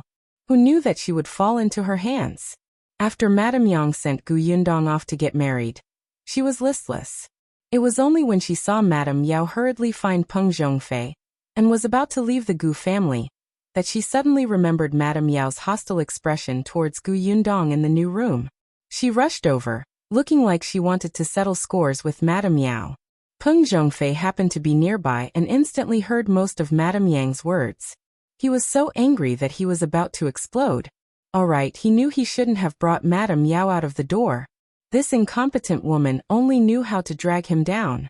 It was one thing to offend Gu Yundong once, but she actually wanted to find trouble with her on her wedding day. Was she tired of living? Peng Zhongfei did not flare up on the spot. After returning home, he started to settle scores with Madame Miao. Lu Wei laughed. "We didn't know about this at first, but concubine Xia of the Peng family was so eager to see the world in chaos that she exposed it. Now we all know, ha ha ha ha." The corners of Gu Yundong's mouth twitched. She had not done anything yet. Madame Miao was courting death. Her mother had never mentioned this to her. Her mother was really too cute. Gu Yundong suddenly wanted to go back and see Madame Yang, so after telling the Lu family that she was going to the capital in a few days, she and Xiaoqi Yuan could not wait to return to Yongfu village. They were leaving in a few days. She wanted to go back and spend time with her family. The carriage stopped at the entrance of the Gu residence. Gu Yundong had just alighted from the carriage when she suddenly heard a sound coming from inside. If you find any errors, ads pop up, ads redirect, broken links, non-standard content, etc. Please let us know report so we can fix it as soon as possible. Chapter 1226. Gu Xiaoxi's way out. Gu Yundong was shocked. He exchanged glances with Xiaoqing Yuan and hurried in. The voice beside her ear started to become clearer. It was Gu Xiaoxi's voice. The scholar was so angry that he fell back on the spot. He pointed at the woman and said, "You're simply twisting logic. I want to talk to you again. A good man doesn't fight with a woman." After saying that, the scholar hurriedly wanted to leave. Unexpectedly, the woman stretched out her leg. The scholar wasn't careful and tripped on the spot. He fell and was stunned.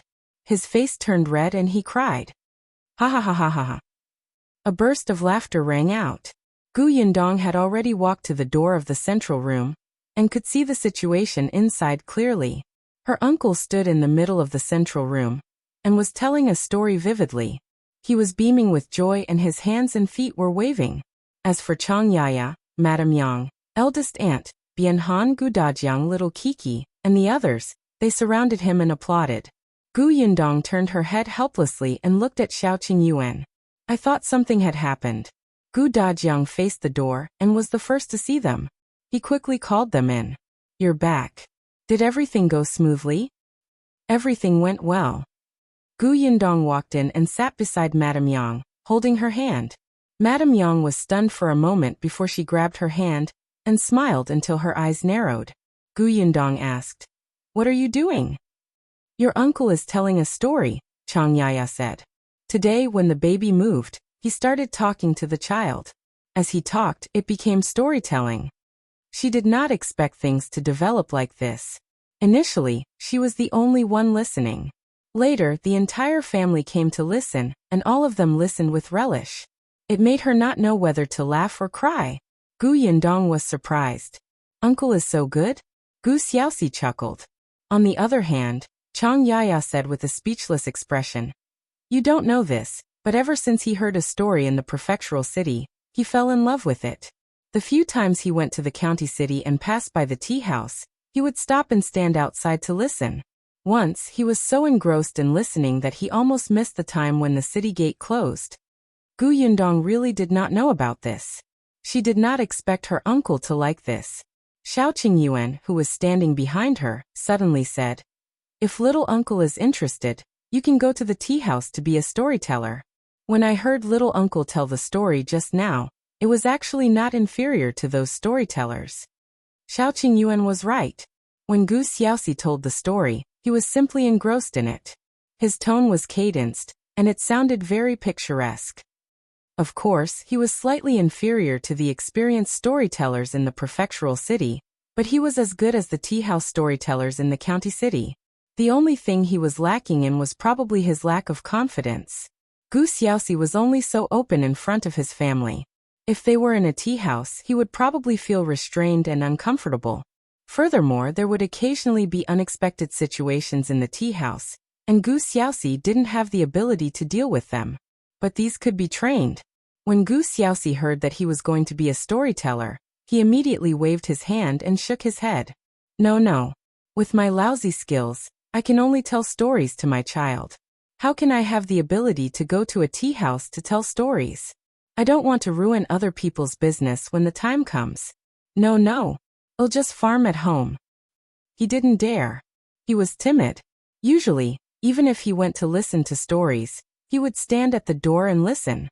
If you find any errors, ads pop up, ads redirect, broken links, non-standard content, etc. Please let us know report so we can fix it as soon as possible.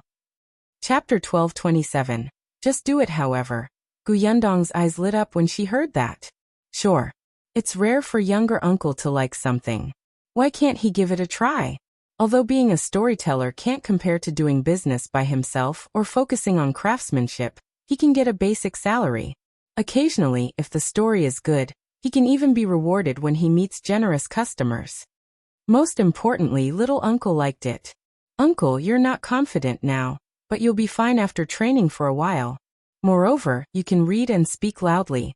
Look, everyone surrounded you just now and was attracted by you. This means that you're very good, right?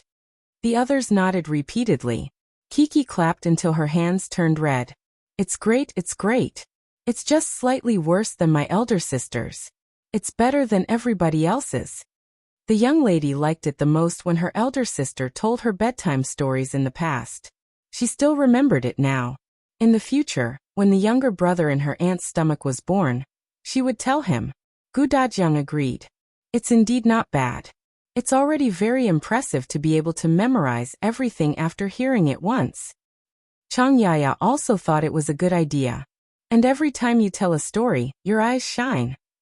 It was especially charming. Gu Xiaoxi felt a little embarrassed. Is it really that good? Gu Yundong nodded. Yes.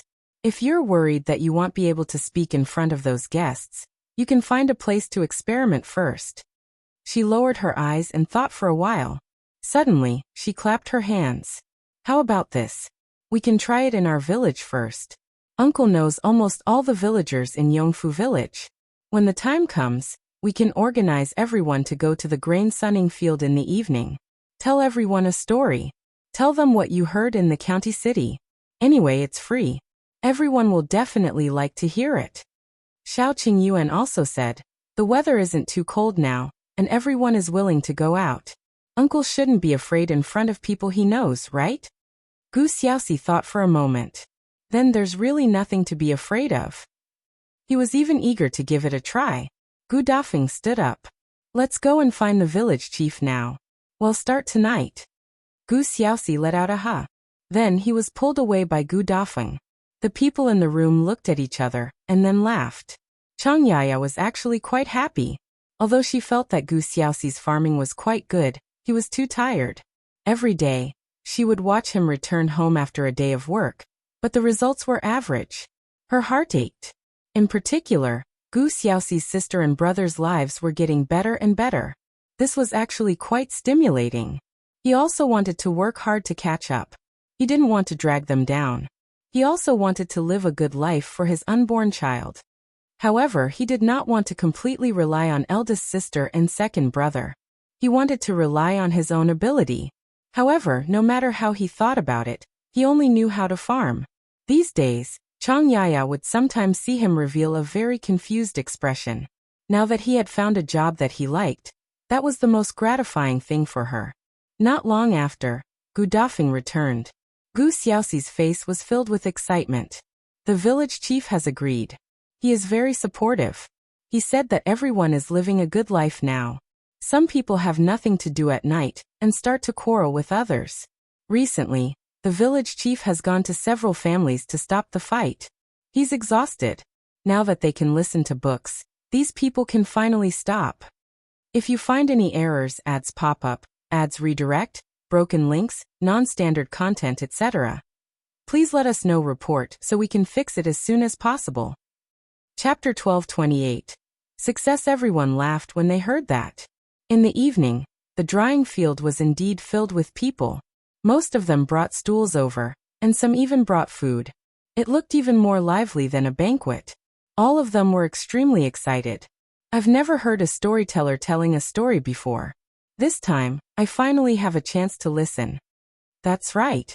When I went to the county previously, I was extremely curious when I saw the customers in the tea house cheering. However, I didn't have money in my pocket and didn't dare to enter. I didn't even dare to get close. I went to listen to it once. That feeling. TSK, it's very beautiful. It's just that tea is too expensive. I could only hide outside and listen. When Gu Yundong arrived, there were almost no seats left. Fortunately, she was Gu Xiaoxi's family and had special privileges. The seats in the front row had already been reserved for them. Gu Yundong and Xiao Yuan quickly walked through the crowd to the front. As soon as they sat down, Gu Xiaoxi walked up with an excited and uneasy expression. Gu Yundong clenched her fists and cheered him on. When Gu Xiaoxi saw this, he instantly felt confident. He swept his gaze across the crowd below. Very good. They were all familiar faces. He was not afraid anymore. There was already a table in front of him. Gu Xiaoxi imitated the storyteller in the tea house and slammed the wooden tablet. The buzzing crowd instantly quietened down. Everyone's gaze was focused on Gu Xiaoxi. Gu Xiaoxi was inexperienced and did not know anything about opening lines. When everyone looked at him, he went straight to the point. In the distant sea, there was a girl called Xiaoyu. Xiaoyu had been well protected since he was young. Her family was harmonious, and her parents doted on her. Until one day, as Gu Yundong listened, she felt that something was wrong. This story sounded familiar. She looked at Kiki, who was sitting in Gu Dajiang's arms and listening with interest. She carried the little girl over. Huh! The little girl's body suddenly rose into the air. She was stunned and quickly turned her head. Seeing that her big sister was carrying her, she was immediately relieved. Gu Yundong held her small hand and asked in a low voice, "Did you tell this story to Uncle?" The little girl nodded. "That's right." Gu Yundong could not help but pinch her little face and shake her head in laughter. This was the bedtime story she told the little girl. It was almost a big adaptation of The Mermaid's Tale. It was mainly because Kiki was a glutton and she looked obedient and pleasant. Gu Yundong was worried that the little girl would be tricked by others with just a little food. So she deliberately made up a story to tell her not to be easily deceived by strangers. She did not expect her uncle to tell such a story today. Actually, this was also good. Now that the conditions in Yongfu village were good, countless people outside wanted to marry the girls in the village. It would be fine if they only liked the girls because of the good conditions, but those people who had ill intentions and directly schemed against other people's assets would use despicable methods to deceive the girls. That would be terrible. Xiaoyu's story was about how Xiaoyu was ignorant of the world and was deceived by a superficial person. In the end, she did not listen to her parents and insisted on being with that person. Not only did she get herself killed, but she also lost her family. The story was a little tragic, but it inexplicably resonated with many people. After Gu Xiaoxi finished speaking, the crowd lingered for a long time. Everyone was busy criticizing the inhumane scum in the story. No one noticed that there were one or two girls in the crowd who lowered their heads slightly, looking a little guilty. If you find any errors, ads pop up, ads redirect, broken links, non-standard content, etc., please let us know. Report so we can fix it as soon as possible. Chapter 1229. Departure to the capital. Later, Gu Yundong heard that a young man from another village had secretly interacted with a girl from Yongfu village. That girl was almost deceived by that young man. After listening to Gu Xiaoxi's story that night, the young lady went back and thought for a long time before telling her parents. The girl's parents immediately got someone to inquire about the young man's family. Only then did they know that not only was the young man's family poor, but his parents were also sluggards. He had 2 brothers and a sister-in-law at home. All the work was done by that sister-in-law. When the young man's family heard that the girls in Yongfu village were all rich, they tidied up the young man and let him seduce the girl. After marrying her, the girl's family would be able to support the young man's family. When the young lady heard this, she was almost scared silly. No wonder the young man refused to explain the situation at home, or let his parents come over to propose marriage. He only kept coaxing her. The young lady was tricked until she could not find her bearings, and was almost done. Gu Yundong sighed when she heard that. Chen Liang even came to look for Gu Xiaoxi, and asked her to tell everybody a few more such stories to warn the villagers. He especially told everyone that there was no such thing as a pie falling from the sky. Gu Xiaoxi immediately became nervous when this mission came. He could tell stories, but he couldn't write stories. He went to look for Gu Dajiang. Gu Dajiang was passionate about writing, but what he wrote was too serious. Furthermore, they were all major matters related to the country. They were far from the scope of a story. In the end, Gu Yundong rubbed her face and helped Gu Xiaoxi write a few adapted stories. However, she wasn't a professional either. It was just that she had seen a lot of things. It was fine if she made up a few, but she couldn't do too many. Hence, she suggested to Gu Xiaoxi, "Uncle, you can actually observe the things around you more and change what really happened around everyone. If you magnify the good or bad aspects, it will be a fascinating story." Gu Xiaoxi was deep in thought. To Gu Yundong's surprise, the next day, Gu Xiaoxi came over with 2 stories. Gu Yundong took a look. Wasn't this what had happened to Gu Xiaoxi and Chang Yaya? They had been adapted and divided into two separate stories. But one was a story about a wife who loved a young master from a rich family and wanted to climb up the social ladder by framing her man. The other was a woman who had no one to rely on. She was deceived by a friend with ill intentions and was almost killed. This was their personal experience. Gu Yundong could not help but look at Gu Xiaoxi. The latter scratched his head. I've discussed it with Yaya. We think it's okay. As long as you think it's okay.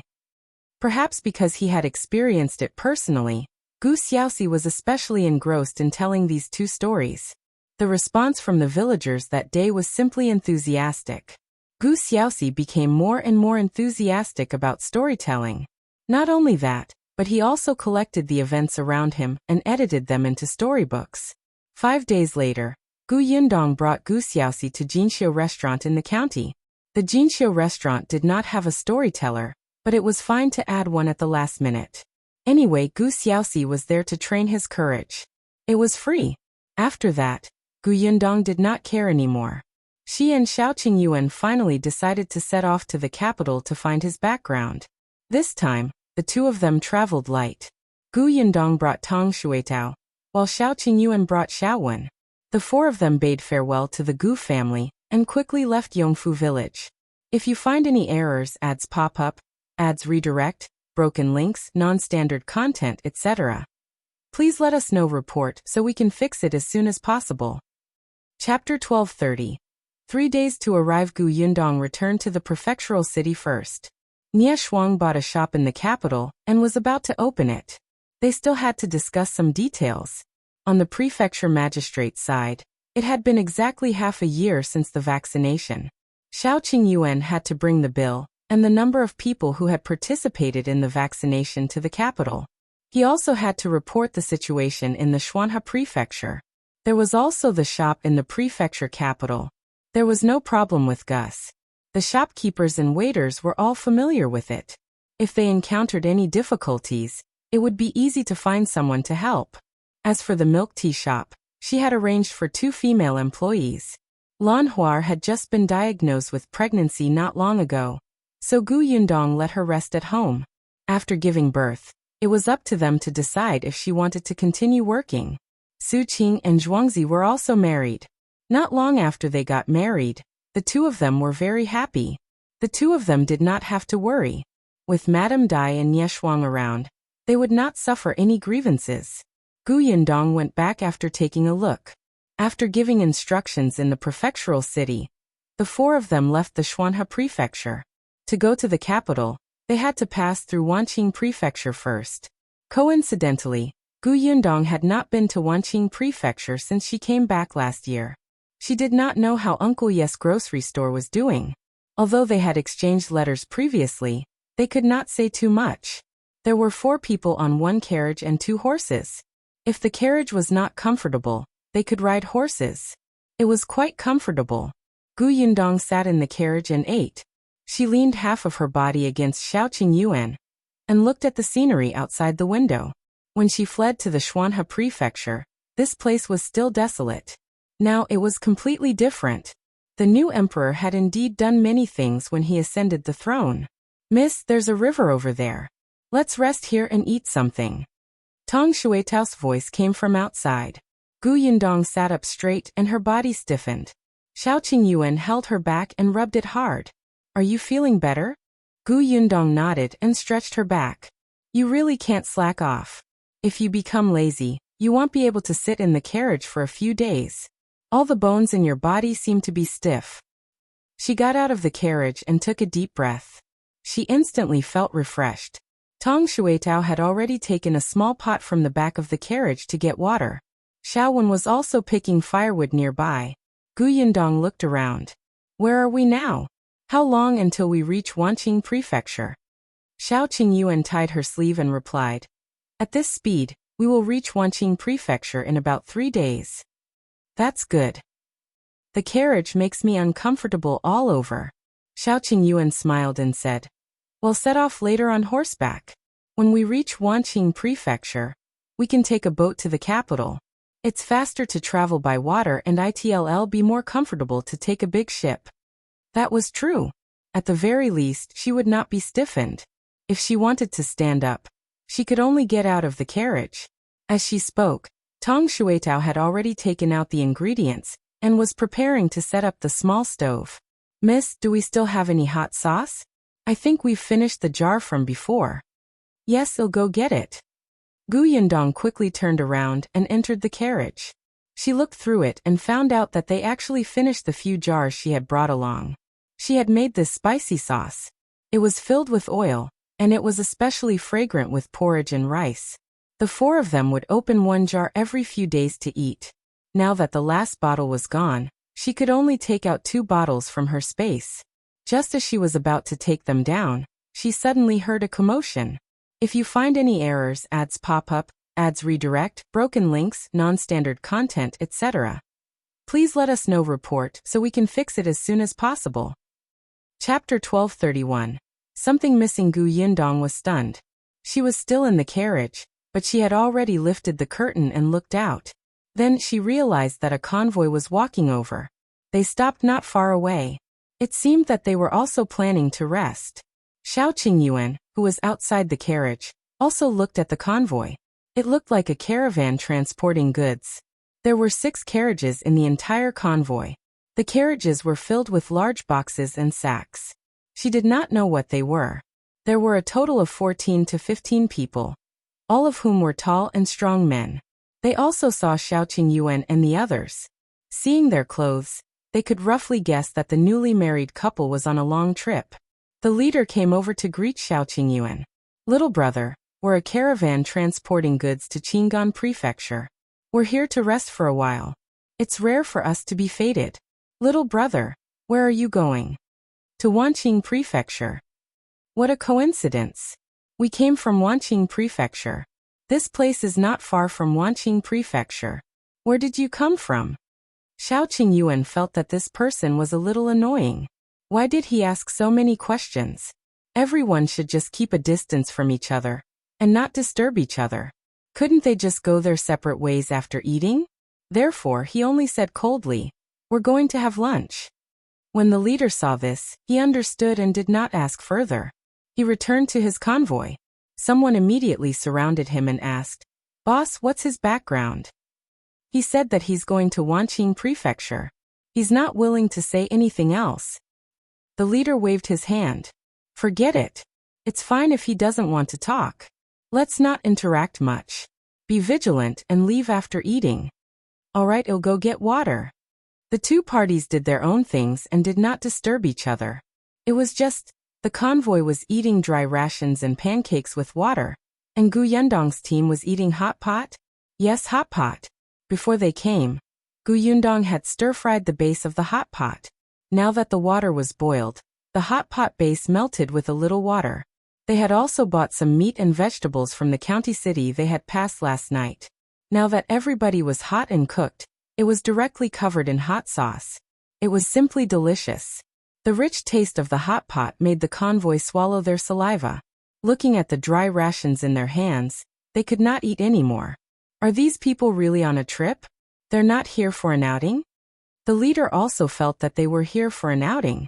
Who would go on a long trip with such things? Gu Yundong and the other 3 did not think so. Firstly, they were not in a hurry. Secondly, it was especially uncomfortable to stay in the carriage all day. It was rare for them to stop to rest and eat. Of course, they treated themselves to the best extent that they could. Besides, she and Xiaoqing Yuan had just gotten married. This trip was their honeymoon. Of course, she couldn't mistreat herself and leave behind regrets.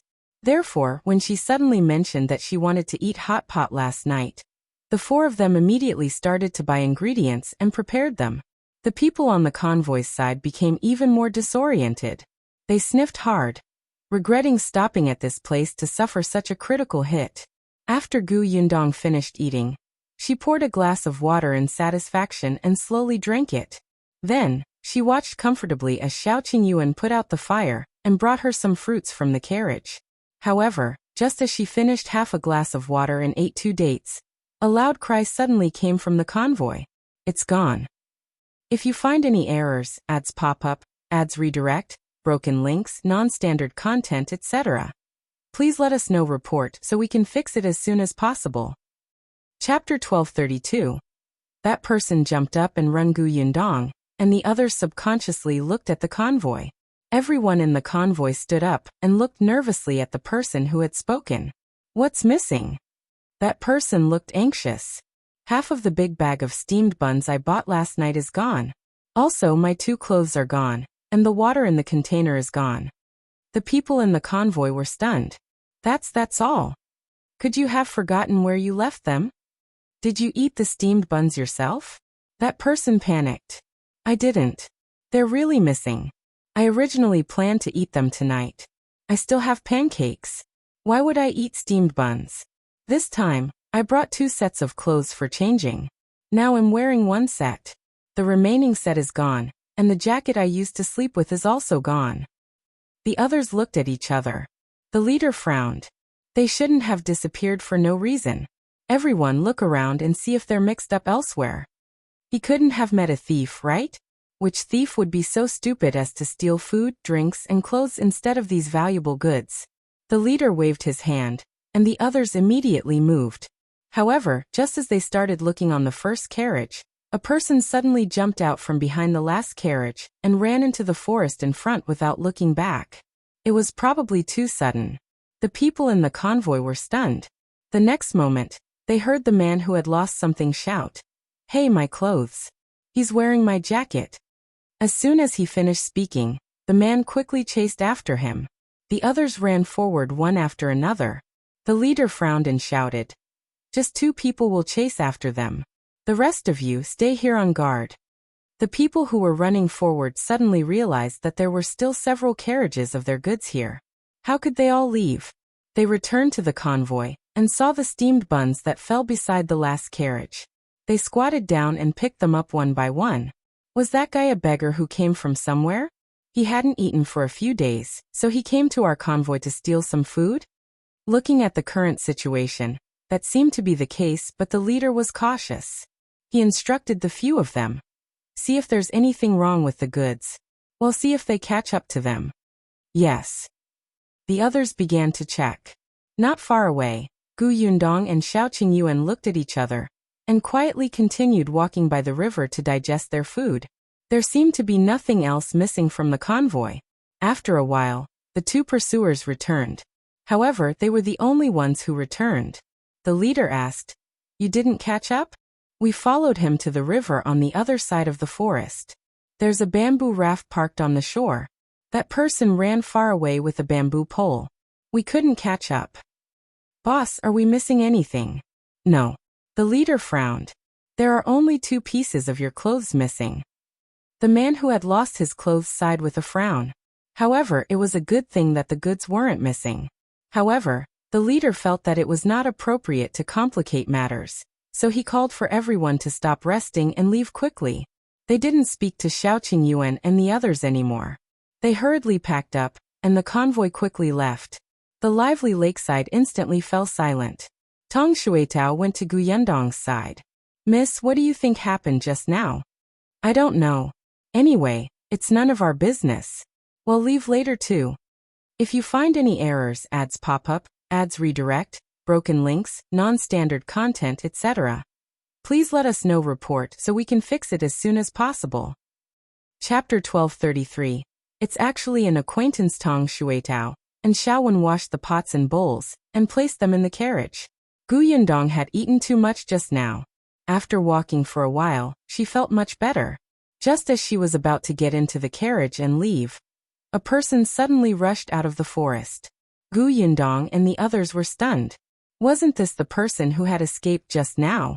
His clothes were exactly the same as the person who had escaped just now. Didn't they say that he had left on the bamboo raft? Why was he back? Gu Yundong and Xiaoqing Yuan looked at each other. That person also saw them and was shocked. He hurriedly turned and ran to the side. However, after running a few steps, he suddenly stopped and widened his eyes at Gu Yundong. Miss Gu." Gu Yundong was surprised. This person knew her? Judging from her voice, she was a woman. That person quickly ran up to them. Gu Yundong frowned and looked at her messy hair and dirty face. This woman did look familiar. "You." She paused and suddenly had an idea. Miss Duan. Yes, it's me.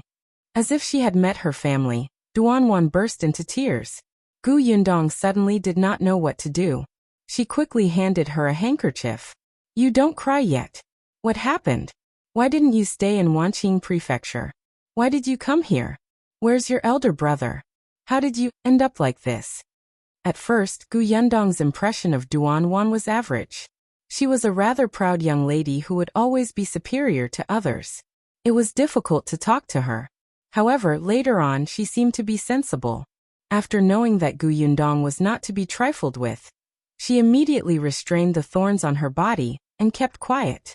However, Duan's elder brother, Duan Qian, was a very capable and decisive businessman. After the Xian residence was destroyed, Duan Qian quickly gathered all the businesses that could be inherited in the Xian residence. The Duan family became a large family in the Wanqing residence. Last year, when she left Wanqing Prefecture, she had even asked Duan Qian to help take care of her grocery store. Why was Duan in such a state now? Duan Qian had always doted on his sister. She shouldn't be in such dire straits, right? Lady Gu. Just as Duan was about to speak, a sound came from the forest again. Someone walked over. Be careful. That girl must be hiding nearby. Don't miss her. Damn it, this girl really knows how to escape. Don't let me catch her, or I'll teach her a lesson. The voice was getting closer and closer. Duan's face instantly turned pale. She hid behind Gu Yundong, and the hand that was holding her sleeve trembled violently. Lady Gu, help me. Although Gu Yundong did not know what had happened, for Duan Qian's sake, she would not leave Duan alone. Glancing at the forest, Gu Yundong grabbed Duan's hand and pushed her onto the carriage. Go up and hide first. Don't make a sound. Okay. Duan swallowed her saliva and hurriedly shrank into the carriage. Gu Yundong had just lowered the curtain when the 5 people in the forest came out. These people were obviously martial arts practitioners. One of them frowned slightly when he saw Gu Yundong and the others. He went forward and asked, Who are you? Did you see a 15 or 16-year-old girl? Xiaoqi Yuan and Xiaowen took 2 steps forward and blocked the way. We didn't see any. The 5 of them looked at each other, and their gazes landed on the carriage behind them. If you find any errors, ads pop up, ads redirect, broken links, non-standard content, etc., please let us know. Report so we can fix it as soon as possible. Chapter 1234. Search the carriage. You didn't see her? I saw that girl running over just now. Don't tell me you hit her in the carriage. Let me tell you, that girl is an imperial criminal. I advise you not to meddle in other people's business. If a stranger heard this, they would definitely weigh the pros and cons in their hearts. They might really hand Duan over. Unfortunately, Gu Yundong knew Duan. How could she easily believe their words? Moreover, looking at them, their fierce tone made them seem more like the imperial court's criminals. Xiaoqi Yuan's gaze was cold. I don't know who the imperial court is, and we didn't see any girls. You can leave. Leave? That won't do. I clearly saw that girl running this way. This area is empty. Only your carriage can hide people. How about this? Let us search. If there's no one, we'll leave immediately. How about that? Xiaoqi Yuan sneered. It doesn't sound good. I'm not willing. Hey brother, aren't you asking for it? You have to think about it. There are 5 of us, and you only have 2 men. You even have to protect the 2 women. It's not a good idea to go against us. As they spoke, the 5 of them approached Xiaoqi Yuan and Xiaowen. Xiaoqi Yuan knew that these people would not listen to him if he spoke nicely, so he started to roll up his sleeves. However, before he made his move, he turned around and said to Gu Yundong, who was behind him, Rest first. Your stomach feels uncomfortable after eating too much just now. It's best not to act too vigorously. Gu Yundong was speechless. You're the one who ate too much. Your whole family ate too much. Bah, it seemed like he was the only one in his family. But Gu Yundong still nodded and stood in front of the carriage. When the 5 of them saw this, they were instantly enraged. You guys are quite arrogant. Don't beg for mercy later. Go. The few of them instantly surrounded him. Xiaoqi Yuan didn't care, But Xiaowen clenched his fists and was eager to try. Although he had learned martial arts, he usually went deep into the mountains to fight with those wild beasts and animals. Then he fought with Xiao Wu and the others. He really did not have the chance to encounter such people who came to find trouble for him to practice. The bodyguard from the escort agency had taught him. Although these people were martial arts practitioners, it was obvious that their lower bodies were unstable and their footsteps were unsteady. They had yet to catch a woman. They looked unreliable.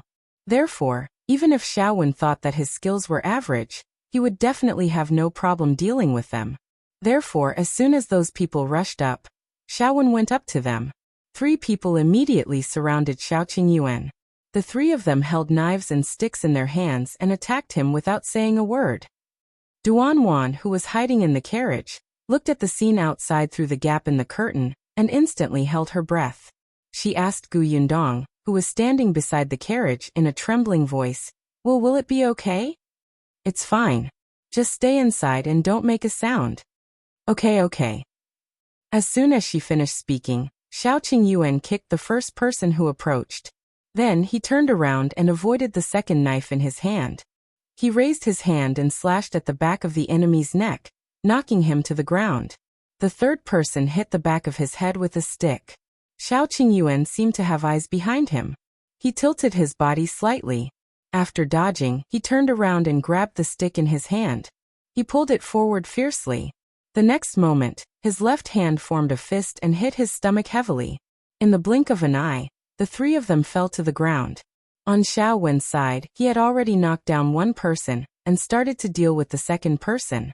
If you find any errors, ads pop up, ads redirect, broken links, non-standard content, etc., please let us know. Report so we can fix it as soon as possible. Chapter 1235. Who will deal with who? Tong Xuetao was a little disappointed. She had thought that these people would be able to break through the defense of her master's husband and Xiaowen, run to her, and be sent flying with a kick. It was a pity that these people were too useless. She shook her head regretfully and restrained her urge while standing beside her lady. Gu Yundong glanced at her from the corner of her eye, and the corners of her mouth twitched. Who did Tong Xuetao take after when she had such a violent personality? Tong Ping and Madame Jiang were clearly gentle. Xiaoqing Yuan looked down at the 5 people who had been beaten down. Do you still want to search our carriage now? Xiaowen also squatted on the ground and reached out to tug at the collar of one of them. That's right. Do you still want to search the carriage now? I don't think you're looking for anyone at all. You clearly think that we're easy to bully because we have few people. You want to take advantage of us. No. The 5 of them were no longer as arrogant as before. They begged the 2 of them repeatedly. We're really looking for her. We saw her run this way with our own eyes, so. Why didn't I see anything? I only saw the few of you running this way. You came to find trouble with us the moment you arrived. Our mood to eat and enjoy the outing has been ruined by you. No. Xiaowen did not give them a chance to refute and hit his head. You're still denying it. I was wrong. Big brother, I was wrong. We were blind and didn't recognize you. We didn't know what was good for us and spoke nonsense. Let us go. We won't dare to do it again. Only then did Xiaowen stop. He stood up and walked to Xiaoqing Yuan's side. Young master, how should we deal with them? Xiaoqing Yuan frowned and looked at Gu Yundong. Gu Yundong glanced at them and said, Since they are on the imperial court's order, we can't make things difficult for them. If they admit their mistake, forget it. There won't be a next time. It's getting late. We still have to hurry to Qingan Prefecture. If we're any later, we won't be able to make it to our inn. Qingan Prefecture? They were clearly going to Wanqing Prefecture. Tong Xuetao was a little puzzled, but when she saw Miss Gaze, she immediately understood. Xiaoqing Yuan and Xiaowen also nodded. Xiaowen patted the man's head again. Open your eyes wider next time. You're lucky. Gu Yundong was helped into the carriage by Tong Xuetao. Xiaoqing Yuan and Xiaowen sat on the shaft of the carriage. The carriage turned around and headed in the direction where the convoy had left. After riding far away, Xiaoqing Yuan changed directions and began to travel on the main road of Wanqing Prefecture. Gu Yundong finally focused her attention on Duanwan. Only then did she realize that Duanwan's original dress was very thin. No wonder she had stolen the jacket from the convoy. She did not look good either. Gu Yundong frowned and suddenly reached out to touch her forehead. As expected, it was a little hot. Duanwan relaxed and became confused. She leaned against the wall of the car weakly. Gu Yundong brought a pillover. Xiaoqing Yuan had made it. Eat this first. Thank you. Duanwan trusted her, so she stuffed it into her mouth without saying anything. Then she took the water bottle from Tong Shuitao's hand and gulped down the medicine. Unexpectedly, after drinking the water, her stomach started rumbling. Duanwan's face turned red as she buried her head between her knees. Gu Yundong sighed and took out some pastries from the cabinet. There was still a boiled egg in the cabinet that had been left from the morning. Now she stuffed it into her hands. Come, let's eat something first. We'll talk after we're done. If you find any errors, ads pop up, ads redirect, broken links, non-standard content, etc., please let us know. Report so we can fix it as soon as possible.